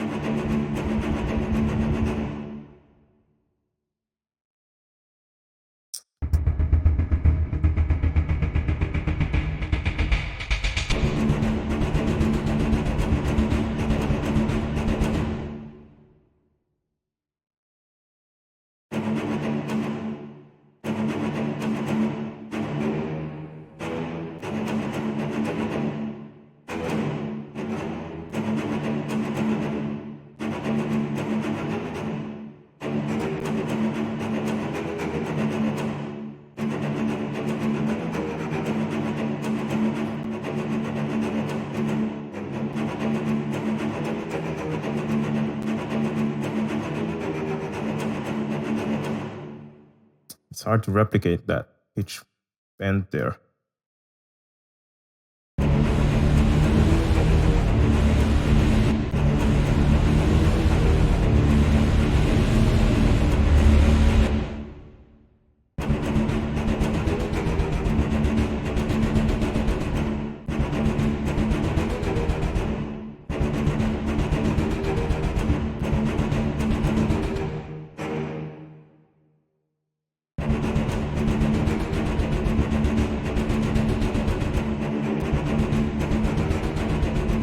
Oh, God. I'm not sure this is a good idea.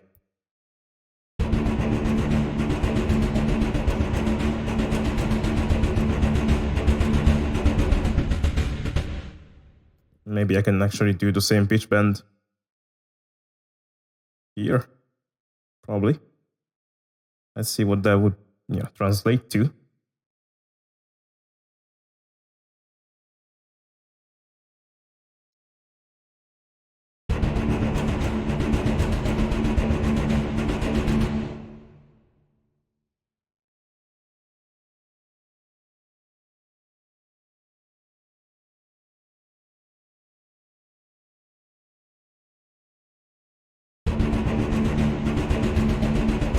Oh, it doesn't have an effect on this library. Of course. Well, no pitch bend.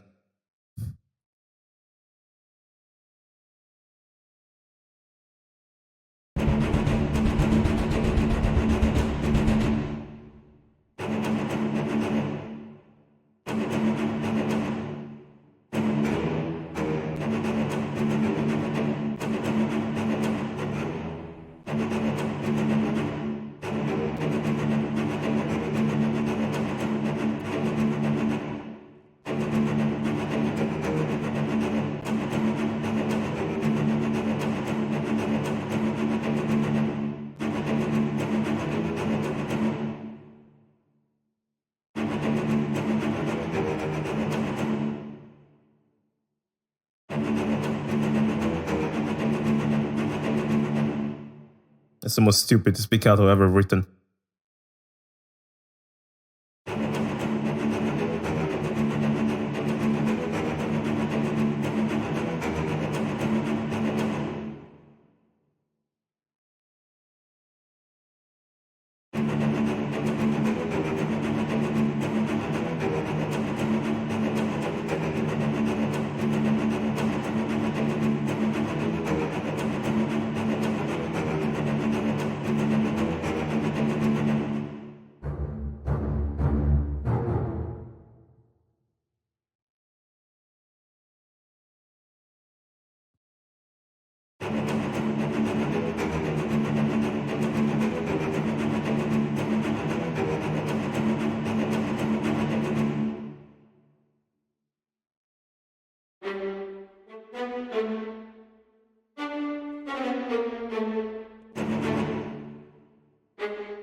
This is turning into a remix very fast because this spiccato run is from another song that I know.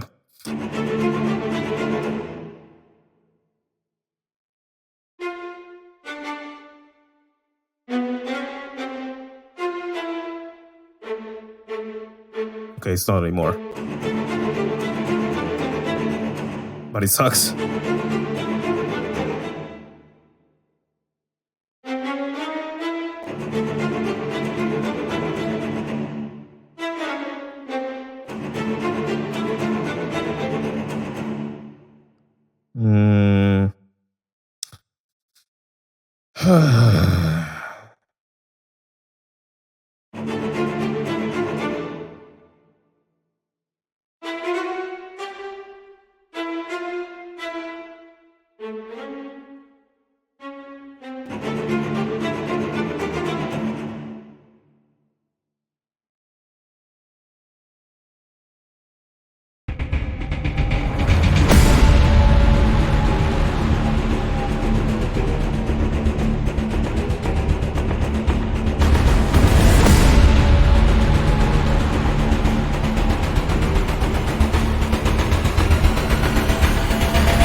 It's actually not so bad, honestly.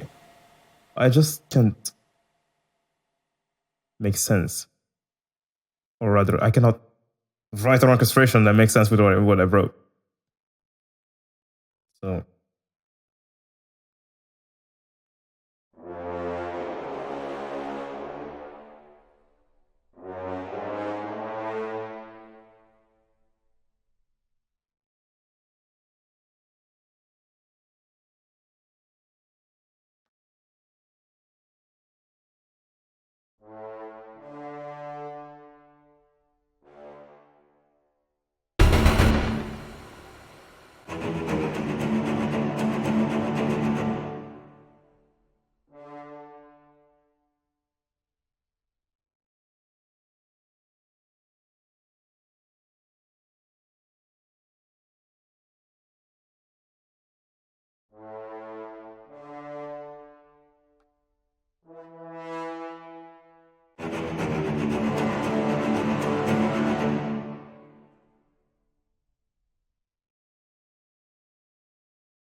I usually do piano sketches before I start. I'm not sure if it makes sense to write one right now because this track is very like sonically based. Like I'm only using very simple notes. It's just a matter of how this sounds rather than what I write.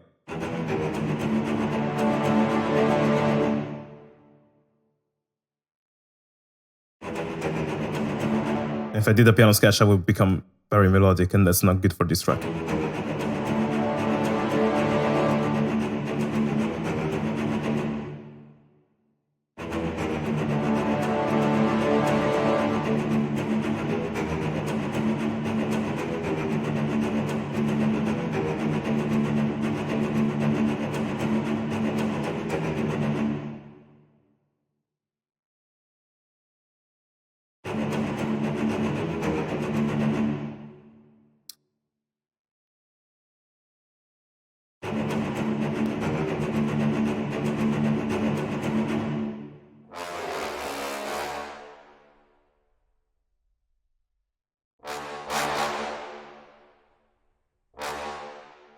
Whoops, we don't need this anymore. I have like keystrokes on my mouse, so sometimes I press keys that I'm not supposed to press and windows pop like that.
Okay, guys, I got it.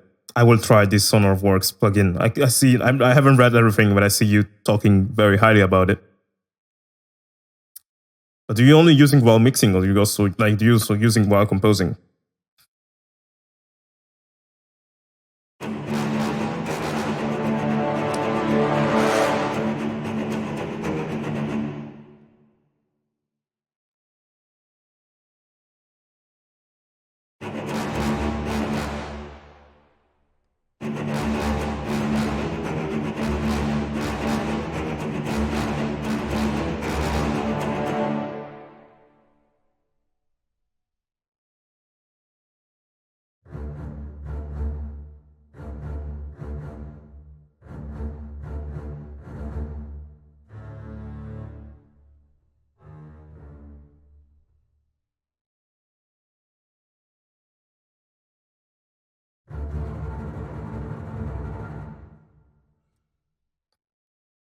While composing and mixing. Okay. I'll try it, maybe.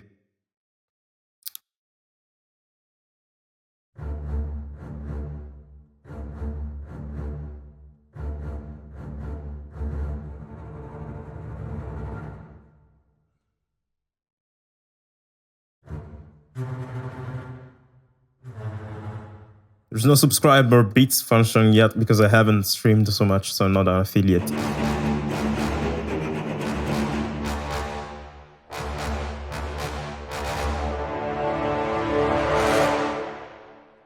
That's an interesting movement there. I like it. Starting to take shape, maybe, into something that is not shit. No, it's still kind of very bad, but... Oh! Okay.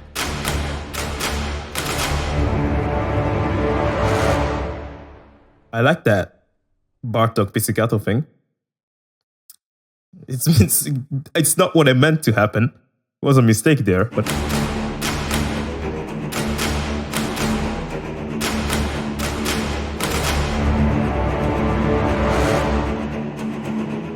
Wow. That's interesting, but there's too much low end going on, and we have our low end in our... We have our low end in our drones and stuff, so we don't want the low end to be so powerful. Happy mistakes indeed.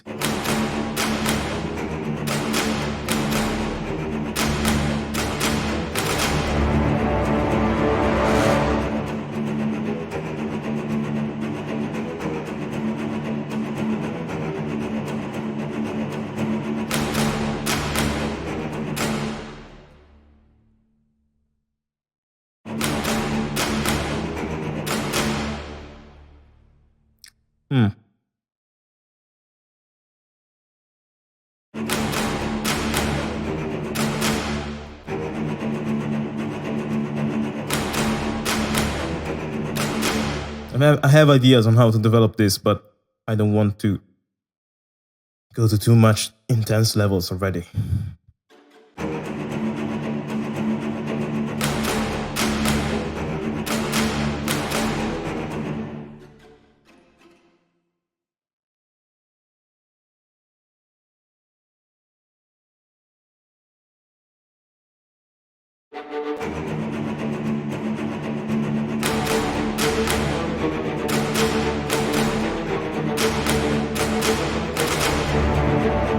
Bob Ross came back as a composer. Bob Ross was way more wholesome than I could ever be. Man, that man, such a legend. How do I choose which notes double in which instruments? Well, just by taste. I know I want this. This is like the main riff, right? So obviously I have to double something. I'm gonna double this one. And I wanted to double it on a higher octave here to make it a bit more noticeable, but I'm noticing it doesn't have a dramatic effect.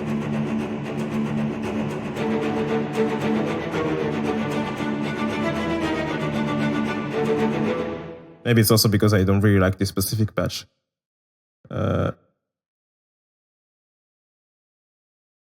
Maybe if I do this on Metropolis arc, it might be better. I don't know. Let's see.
There's a funny story about Bob Ross. They're not Bob Ross's man, but like me.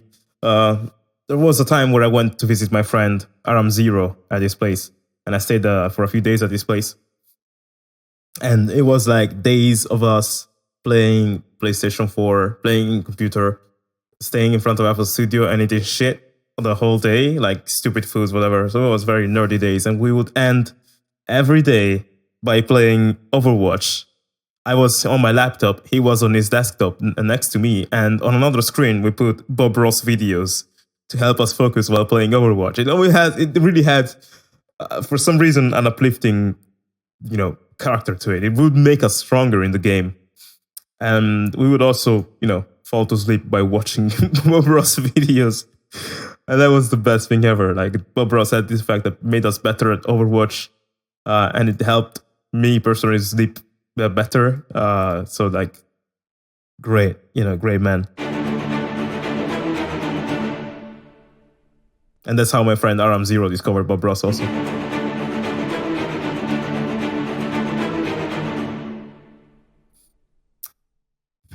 This is not jumpy enough.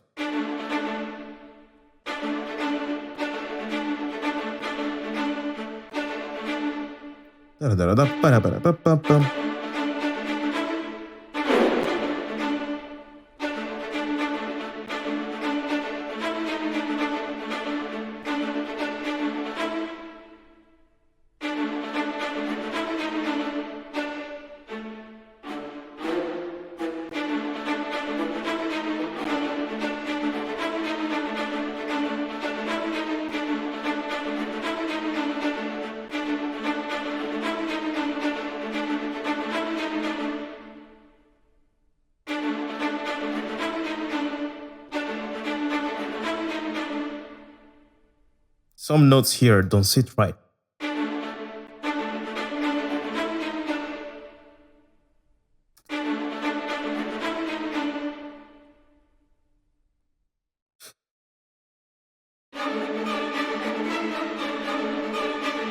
Lovely.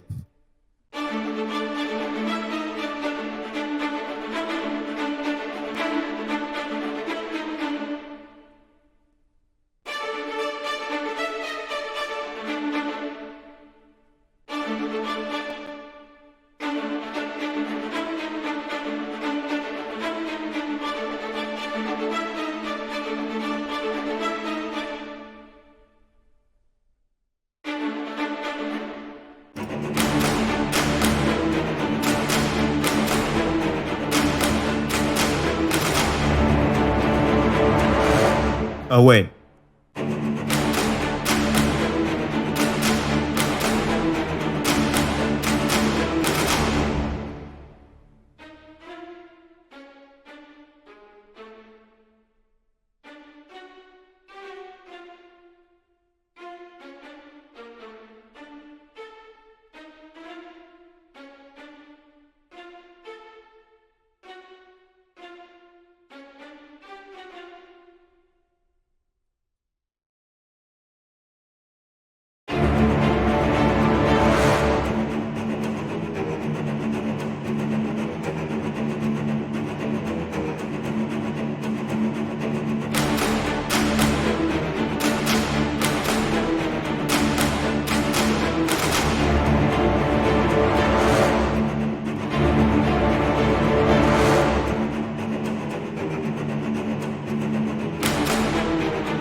Getting a bit of bored here, I think.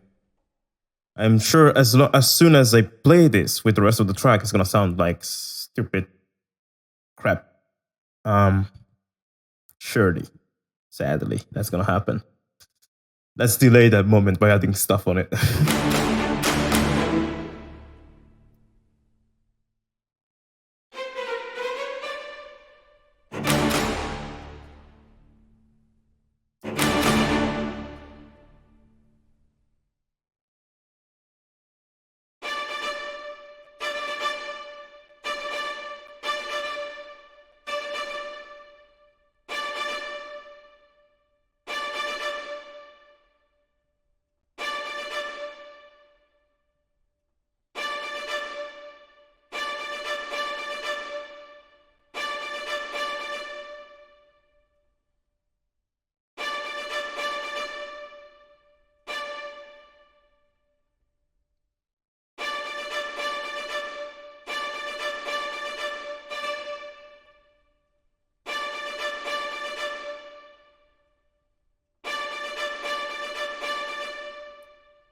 I'm hearing some overtones which I don't like at all.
No.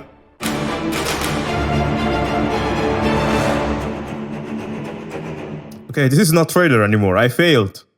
This is not good anymore. Pretty much. And now I'm gonna notice that straight away.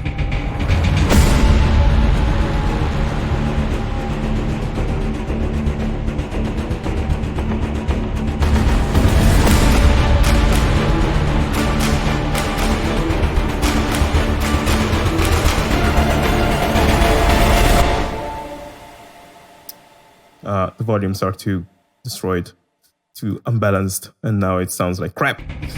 But even without that.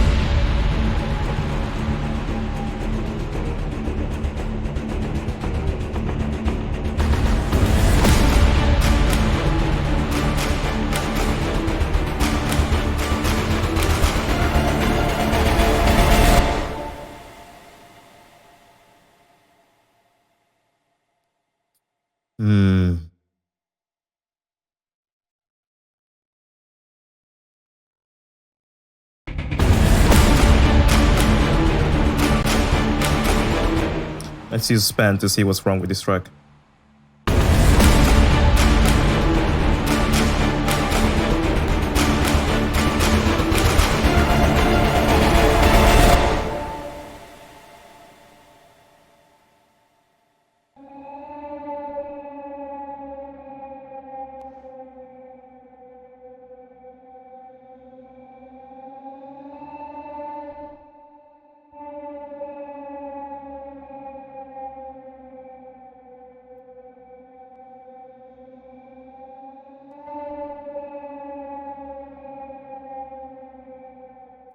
One thing that's wrong is that this pad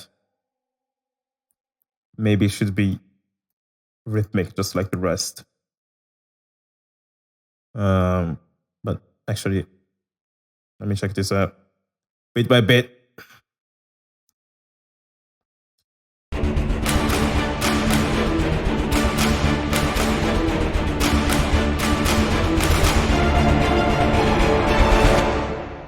Why are you screaming PC specs, Captain Stark? Does that automatically reply with Twitch giving you my PC specs?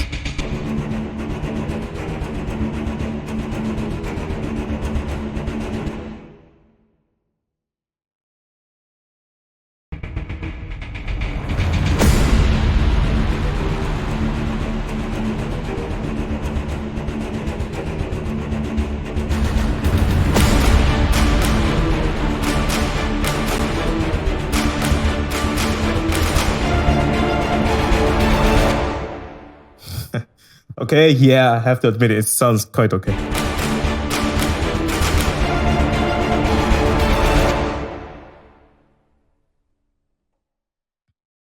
It's something you have to add manually to think as a streamer. Oh, see, there are those things I don't know about Twitch, whatever. But my PC specs right now, I'm not on my desktop, so it's like weird. But it's like my Asus ROG. I don't even remember the model, but it's like i7 2.8, I think, or 3. Is there a way like... I'm going to tell you later because I don't know where to see that. But yeah, it's not a powerful computer, really. It's decent. Let's think of ways in which you can make this orchestration a bit more interesting. So one thing for sure I can do is to double this synth with a double bass, you know? You, get away, you. We don't need you.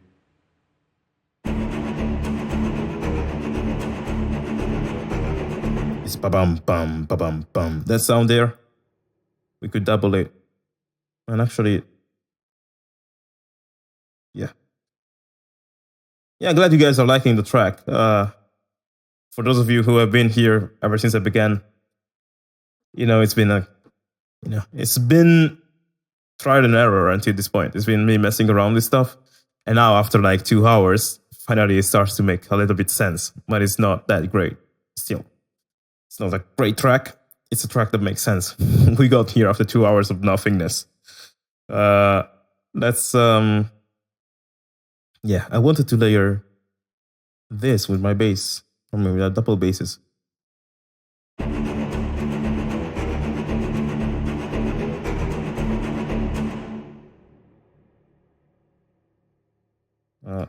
Wait.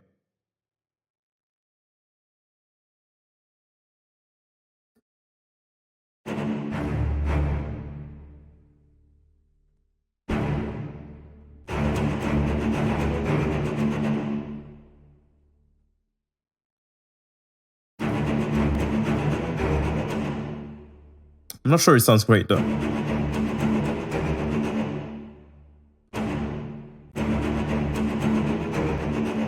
Like I feel like the fluid short spiccatos have a faster attack than my spiccatos in Metropolis arc, which makes it a bit weird. I'm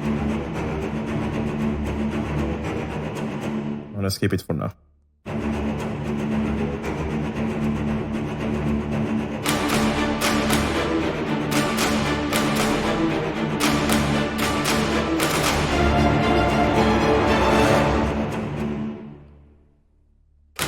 I forgot about this.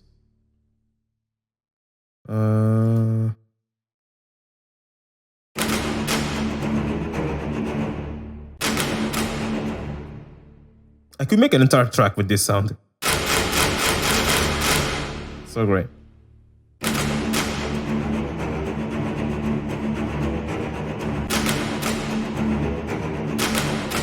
Although I'm not sure it fits really. It just sounds cool, but if we overuse it, it's not cool anymore.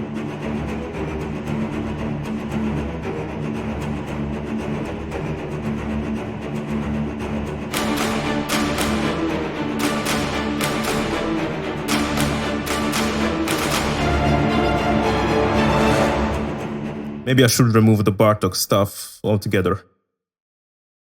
Maybe, I'm not sure. It sounds, I mean, it's great, but I'm not sure if it sounds in line with what we're doing here.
Oh my god, I just had another idea.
Hmm.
I might use this articulation for the first time. If only it sounded in time. Why it sounds so weird, and you know, what's wrong with this attack? Okay, I'm not gonna use it.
It has or rather, it doesn't have staccatissimo. It has spiccatos, but this is like spiccato blur. So it's another type of spiccato, and it seems like from the name, I suspect it just played in a blurry way, so it doesn't really fit the rhythm so well.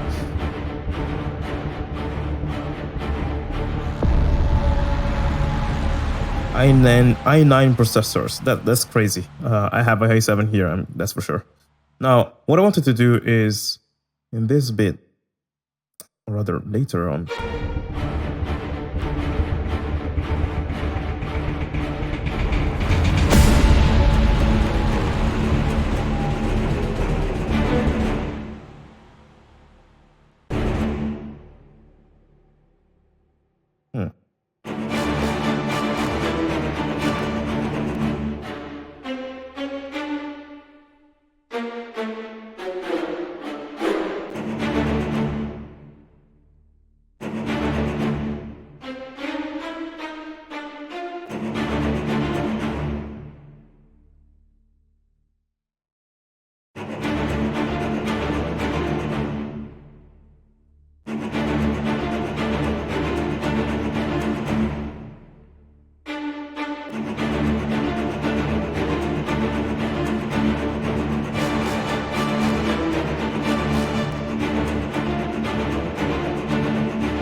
That's starting to work.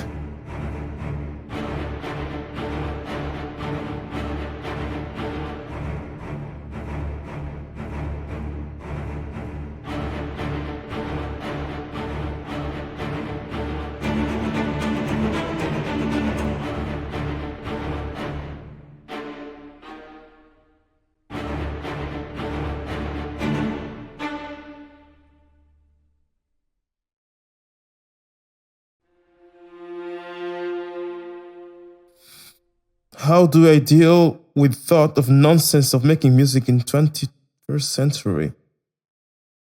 Sense, but about the thought some artists can have. What is the thought of nonsense of making music? Well, I don't understand what you mean, Krza. What do you mean, the thought? Like, can you please retype that? Or explain that? Because I really didn't understand the question.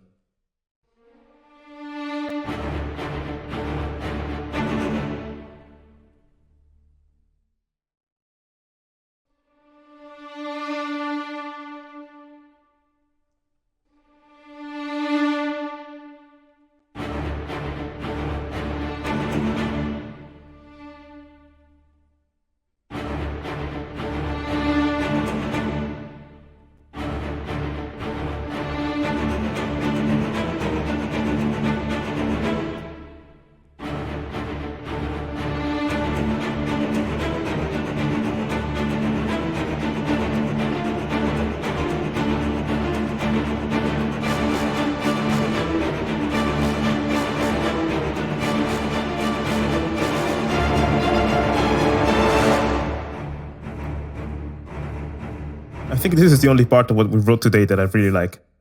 The other parts are fun and etc. But this is one I really like, and I need to think of ways to make it sound a bit richer though. Okay.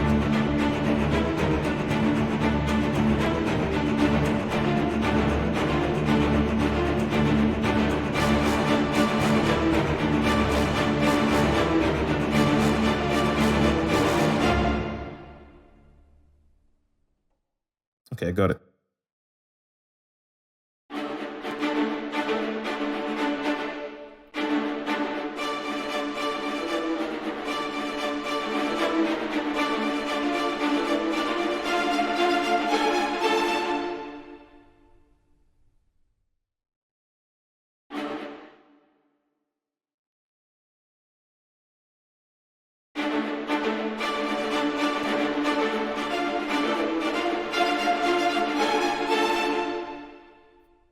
Hey, Captain Stark, thank you very much.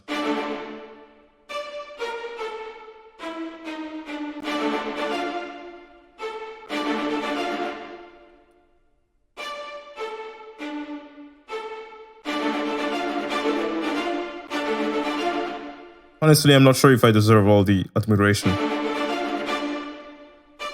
Because in the end, I'm just, a composer, like many. And there's so many out there who are better than me, but I'm glad to hear that my work is helping someone out.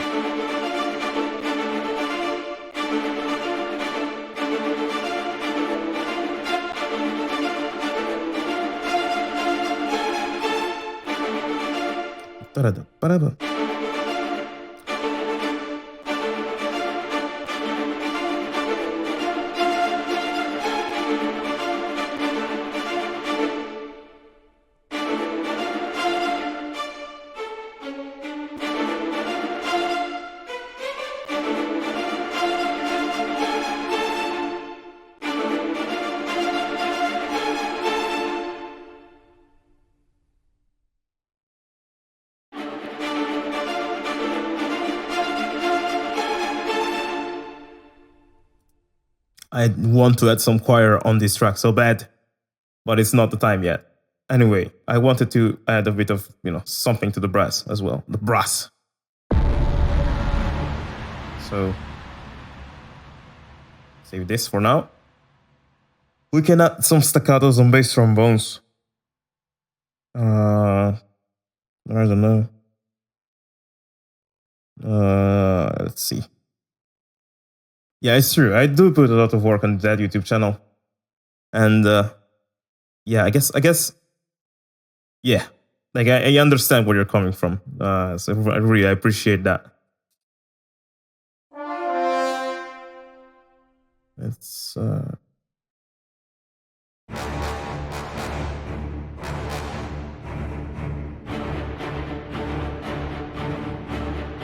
love that speaker. It's so dangerous. Maybe I can add some brass spiccatos here.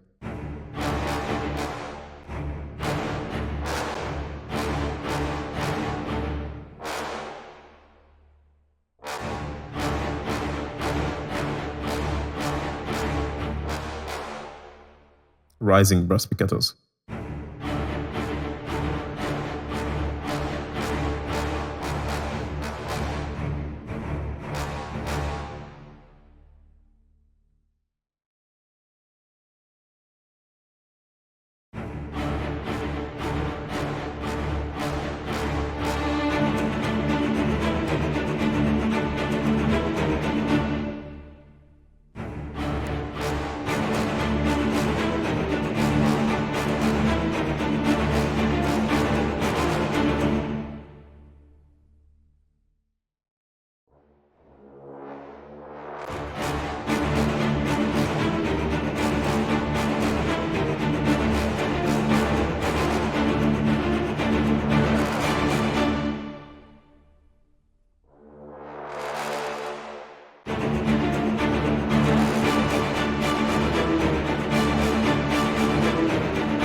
Oh no, come on.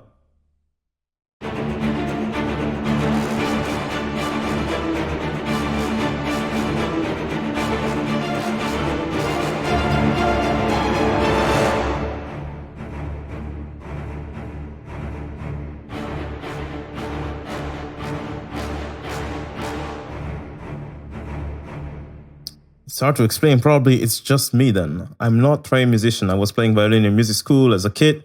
However, I didn't finish it. Now I'm studying robotics, but I also compose music, and sometimes I have the thought that writing cinematic music in the current state of people mindset is not really that much appreciated like it was some time ago. Okay. Well, here's the thing. Art is never appreciated as much as it should. I mean, it also depends where you live. But in Italy, it's the same where I was before. It was the same. Like if you said, hey, I'd like to be a musician, they will say, go find a real job, or they will say, you would never make a living at being a musician. It's uncertain and everything. Art is not fundamental, whatever. But then I don't see or don't know anyone who spends his entire life not listening to music and not watching films and not watching cartoons, not playing video games, not enjoying the beauty of architecture and paintings, you know? Like, human life without art would be a mistake. So art is really something we all need.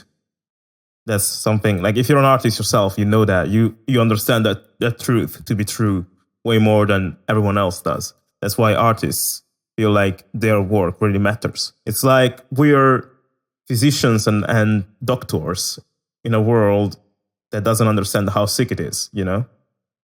So they're like, oh, we don't need doctors. No, you do need doctors, you know? That's artists. No, we don't need art, and there's no need for more artists in this world, or there's no place for art. They don't understand how fundamental art is to them when they say that.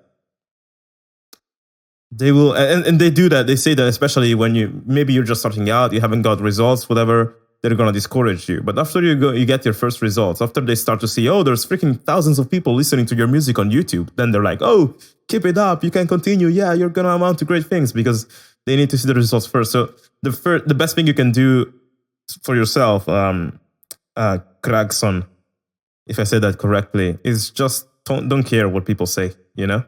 Don't care when they say, oh, you're the best ever. I mean, yeah, care when they say that, but it's not.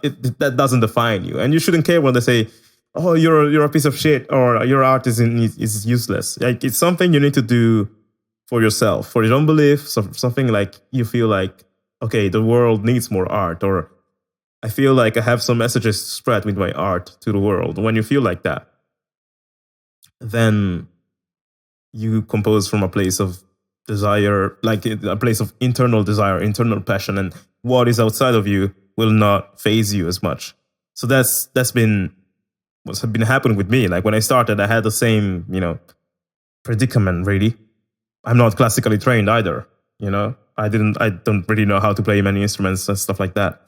I was the worst person, like the last person you would think that would become a composer. So when I said to everyone about my dreams, they would be like, oh, you're never going to make it. Come on, grow up, whatever. And I was like, no, you don't understand. And I kept on doing it because of what I believed, because of how I see the world, because of why I think it's important to be a composer. And those reasons kept me going while no one else was believing in me, or very few were believing in me. And eventually things have changed. But I still go on because of my inner beliefs. You might think having 25,000 subscribers motivates you and everything, and it does to a certain extent, but it's not enough to keep facing all the obstacles you're going to have to face as an artist or as a composer or anything, So your desire, your will needs to come from inside. If you're at that place where it comes from inside, then you're off to a great start. So I would just try to journal your way out of that. Like, every morning, wake up, you write 1 or 2 pages of journal about how you're feeling, about what you're doing, and your intuition. When you do that, you write journal pages in the morning. It's like you're talking with your intuition, because in the morning, your filters of what you think, etc., are not so strong. It's just you alone with your thoughts. So when you journal, you write some things that really make you notice what you really believe inside, and that can be your guidance. That's how it's been for me, personally. So that's my 2 cents. But that deserves a video on its own. And I think I talked about this in my vlog sometimes when I talk about philosophy. I must have talked about this for sure. But yeah, don't be outward focused. Like, don't count your views or your listens, whatever. Those are good results to have. They're an indicator of how much you're having success in the outside world, which you need it to make music for a living. But ideally, you should make art even if you didn't earn a single dime out of it, Like, the reward into making art is the process itself. It's like, right now, like you saw me, I've been composing this for like 2 hours and a half, and I've been messing around and calling myself names and stuff like that. And it's like, it's a tough process, but it's enjoyable. I had a lot of fun. I do it because I feel like this is the thing I'm supposed to do. So it should feel like a reward even before you get the outward rewards. That's what I'm trying to say. And if it does not feel like a reward before you get the outward rewards, then maybe you're doing art for the wrong reasons. in my opinion. But yeah, that's just you know, 2 cents there. Let's go back to our track.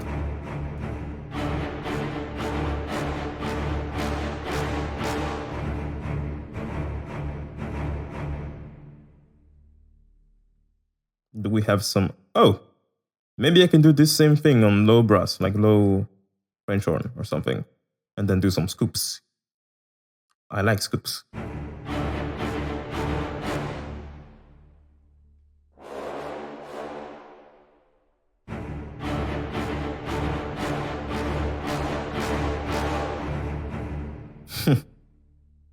I freaking love this. It's so freaking. I don't know. I don't know what it reminds me of. It's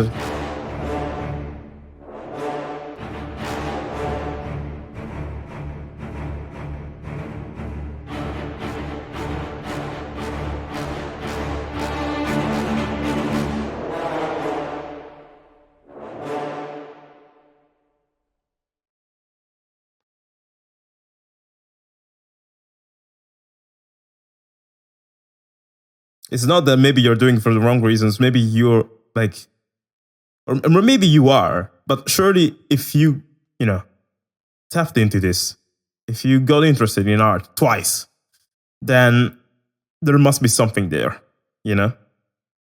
So try to understand what pushed you in the beginning, and then you can course correct. You know, in my career as a composer, I've taken bad decisions sometimes, and I found myself doing things that I didn't really like. And that happens because I lost track of what really motivated me. I was doing music, but I was doing the music that I didn't really like, and for reasons that weren't the right ones. So sometimes it's also a question of course correcting, but maybe there's goodwill in there. Maybe you just need to find it back. So just like a good exercise to do is to think, if I died in 3 days, like they told you, oh, you're going to die in 3 days, or you're going to die in a week or in a month, what would you change in your life? What things would you do differently? For me, it was, I'm going to start. If I died in a month, then I would like to actually compose my cover of The Landing, which I always dreamed of composing. And then one day I sat down and I composed it because I was like, this is something I like to do because I love, music that tells a story, and video game music and everything. And that's my thing. So like put yourself in the perspective of, if I die tomorrow, what would I change? Like if you think of death, if you think of the fact that we're here in a limited time, then you really realize that it's like some things don't matter as much as you think they do, and you start to think about the things that do matter instead. So maybe that's where you start to think about the art you would actually like to make, or you start to think of other things. Maybe you don't want to make art, and you think, oh shit, actually, if I have to die tomorrow, I'd rather travel rather than be a composer. I don't know, you just need to think about what you really want in life, and that's something I cannot answer for you. I can just tell you, or rather urge you to find the answer, and that comes from questioning yourself a lot without thinking of what others think, and thinking about the fact that eventually this is going to end. So you need to reap the rewards, or reap the wonders that this being alive gives you. It's that's what I want to say. But I'm getting distracted now. I should go back to composing.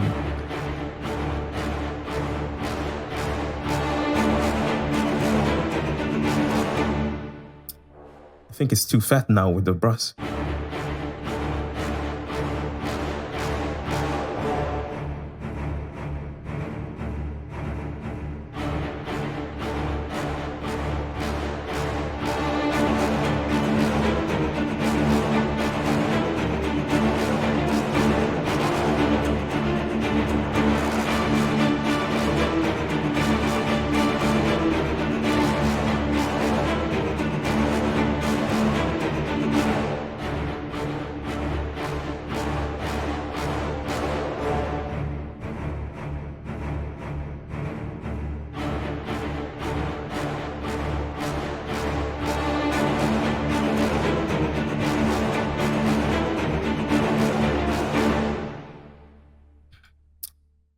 I second that. Like the motivational videos, they can be very interesting. because they kind of like slap you in the face, you know, with like positive truths that you might have forgotten. But then you have to do something about it, of course.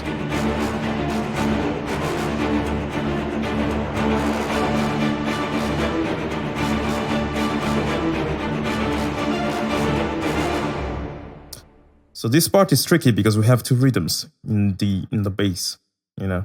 I have the bum bum bum bum, but also bum bum bum bum thing, and maybe alternating them will give me the best result. I'm trying to make sense of it. I'm not sure. This is why I cannot. Oh yeah, you got it. That's what it reminds me. Outlands from Daft Punk. That's like one of my favorite scores, like the Tron Legacy from Daft Punk. Yeah, it's like yeah, that's an amazing score. Man, that's why I was smiling the whole time as I listened to it. I was like, wow, this is awesome, but I don't know why it's awesome. Now it's like, yeah, it's because it's Daft Punk. Or rather, Daft Punk inspired. It's not the same thing. But we're very close.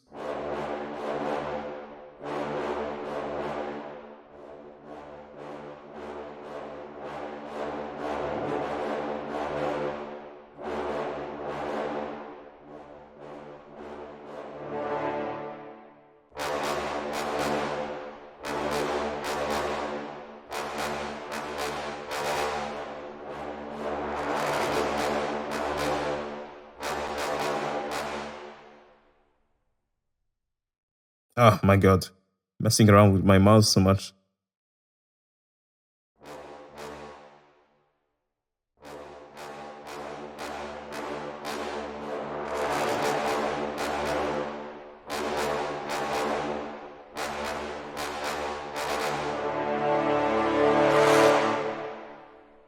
And I love that final crescendo there.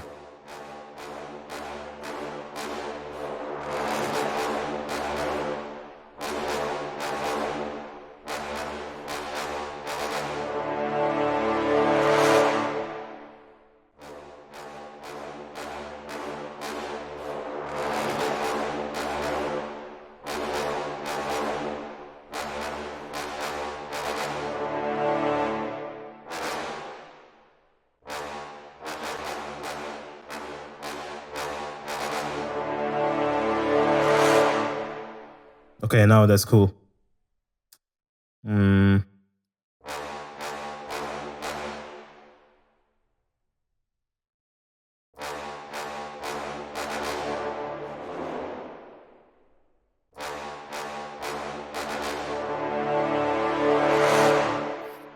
been here almost 3 hours, guys. That's crazy. Do you think I should post this on YouTube later, or not? Because I'm not sure if this is very interesting for anyone to watch, really, like on demand on YouTube. The track itself is not done yet. It's not even close to being done. I don't know.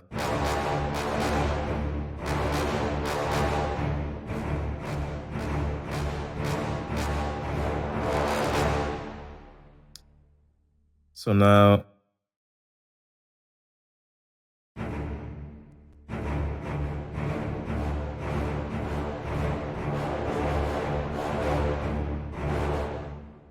there's a rhythm mismatch on everything. I don't know why.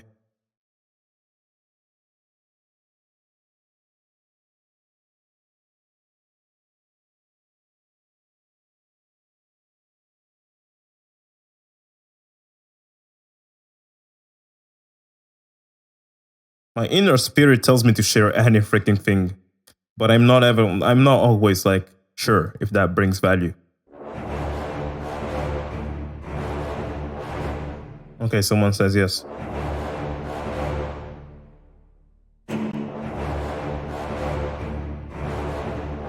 Why is the French horn so much delayed? Jesus, bugs me.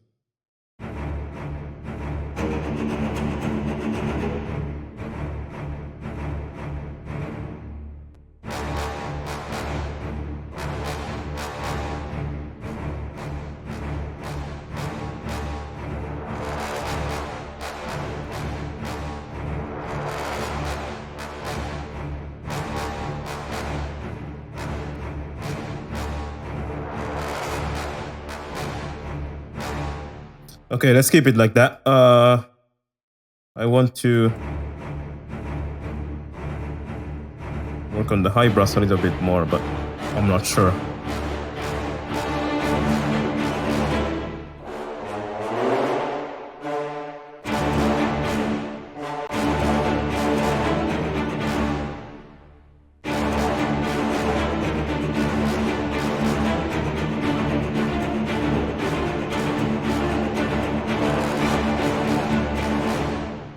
Sounds too muddy and dirty.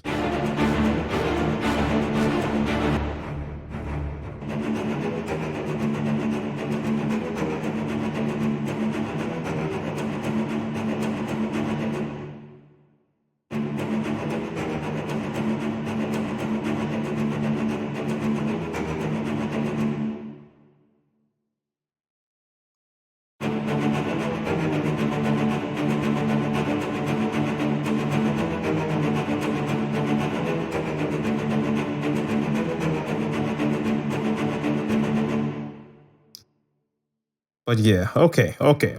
I think I'm gonna publish it on YouTube, and I'm not sure if I'm gonna continue it straight away. Let's listen to what we finished, or rather, what we composed so far. Like this. Oh wait. Let me do one thing. Okay. Okay, let's go.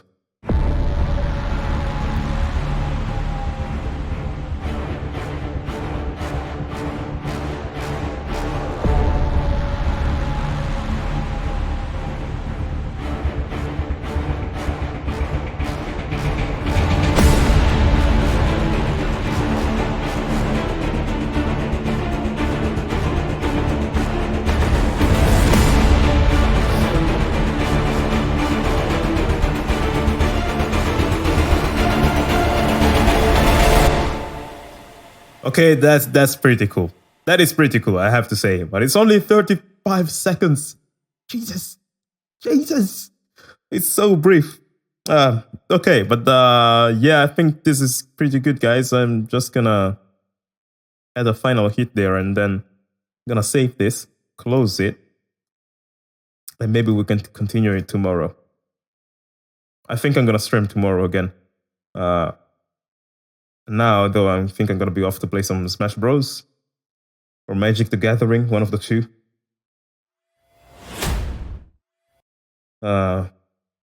Let's see, but let's add this final hit along with the other hits and call it a day. But yeah, guys, if I'm streaming tomorrow, you'll get a notification on your Twitch. You'll also get a notification on my Discord.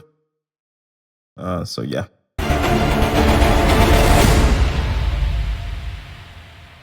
Crazy. Shit. Yeah. Okay. But yeah, for those of you who joined, thank you for joining and thank you for checking out the stream. This one, I hope it was helpful for you. Usually when I stream, it ends up in failures. This one, I think it was okay. So yeah, I'm not sure what time. I'm going to try to stream at the same time, which I started at like 2 p.m. GMT. And yeah. But yeah, check your like notifications on Twitch and on Discord. I still haven't found, like I still haven't set a schedule for the streaming and stuff. But if I keep on streaming, like I'm going to try to, stream daily or whatever, try to set a routine. And if this goes well, then I'm going to set an official schedule.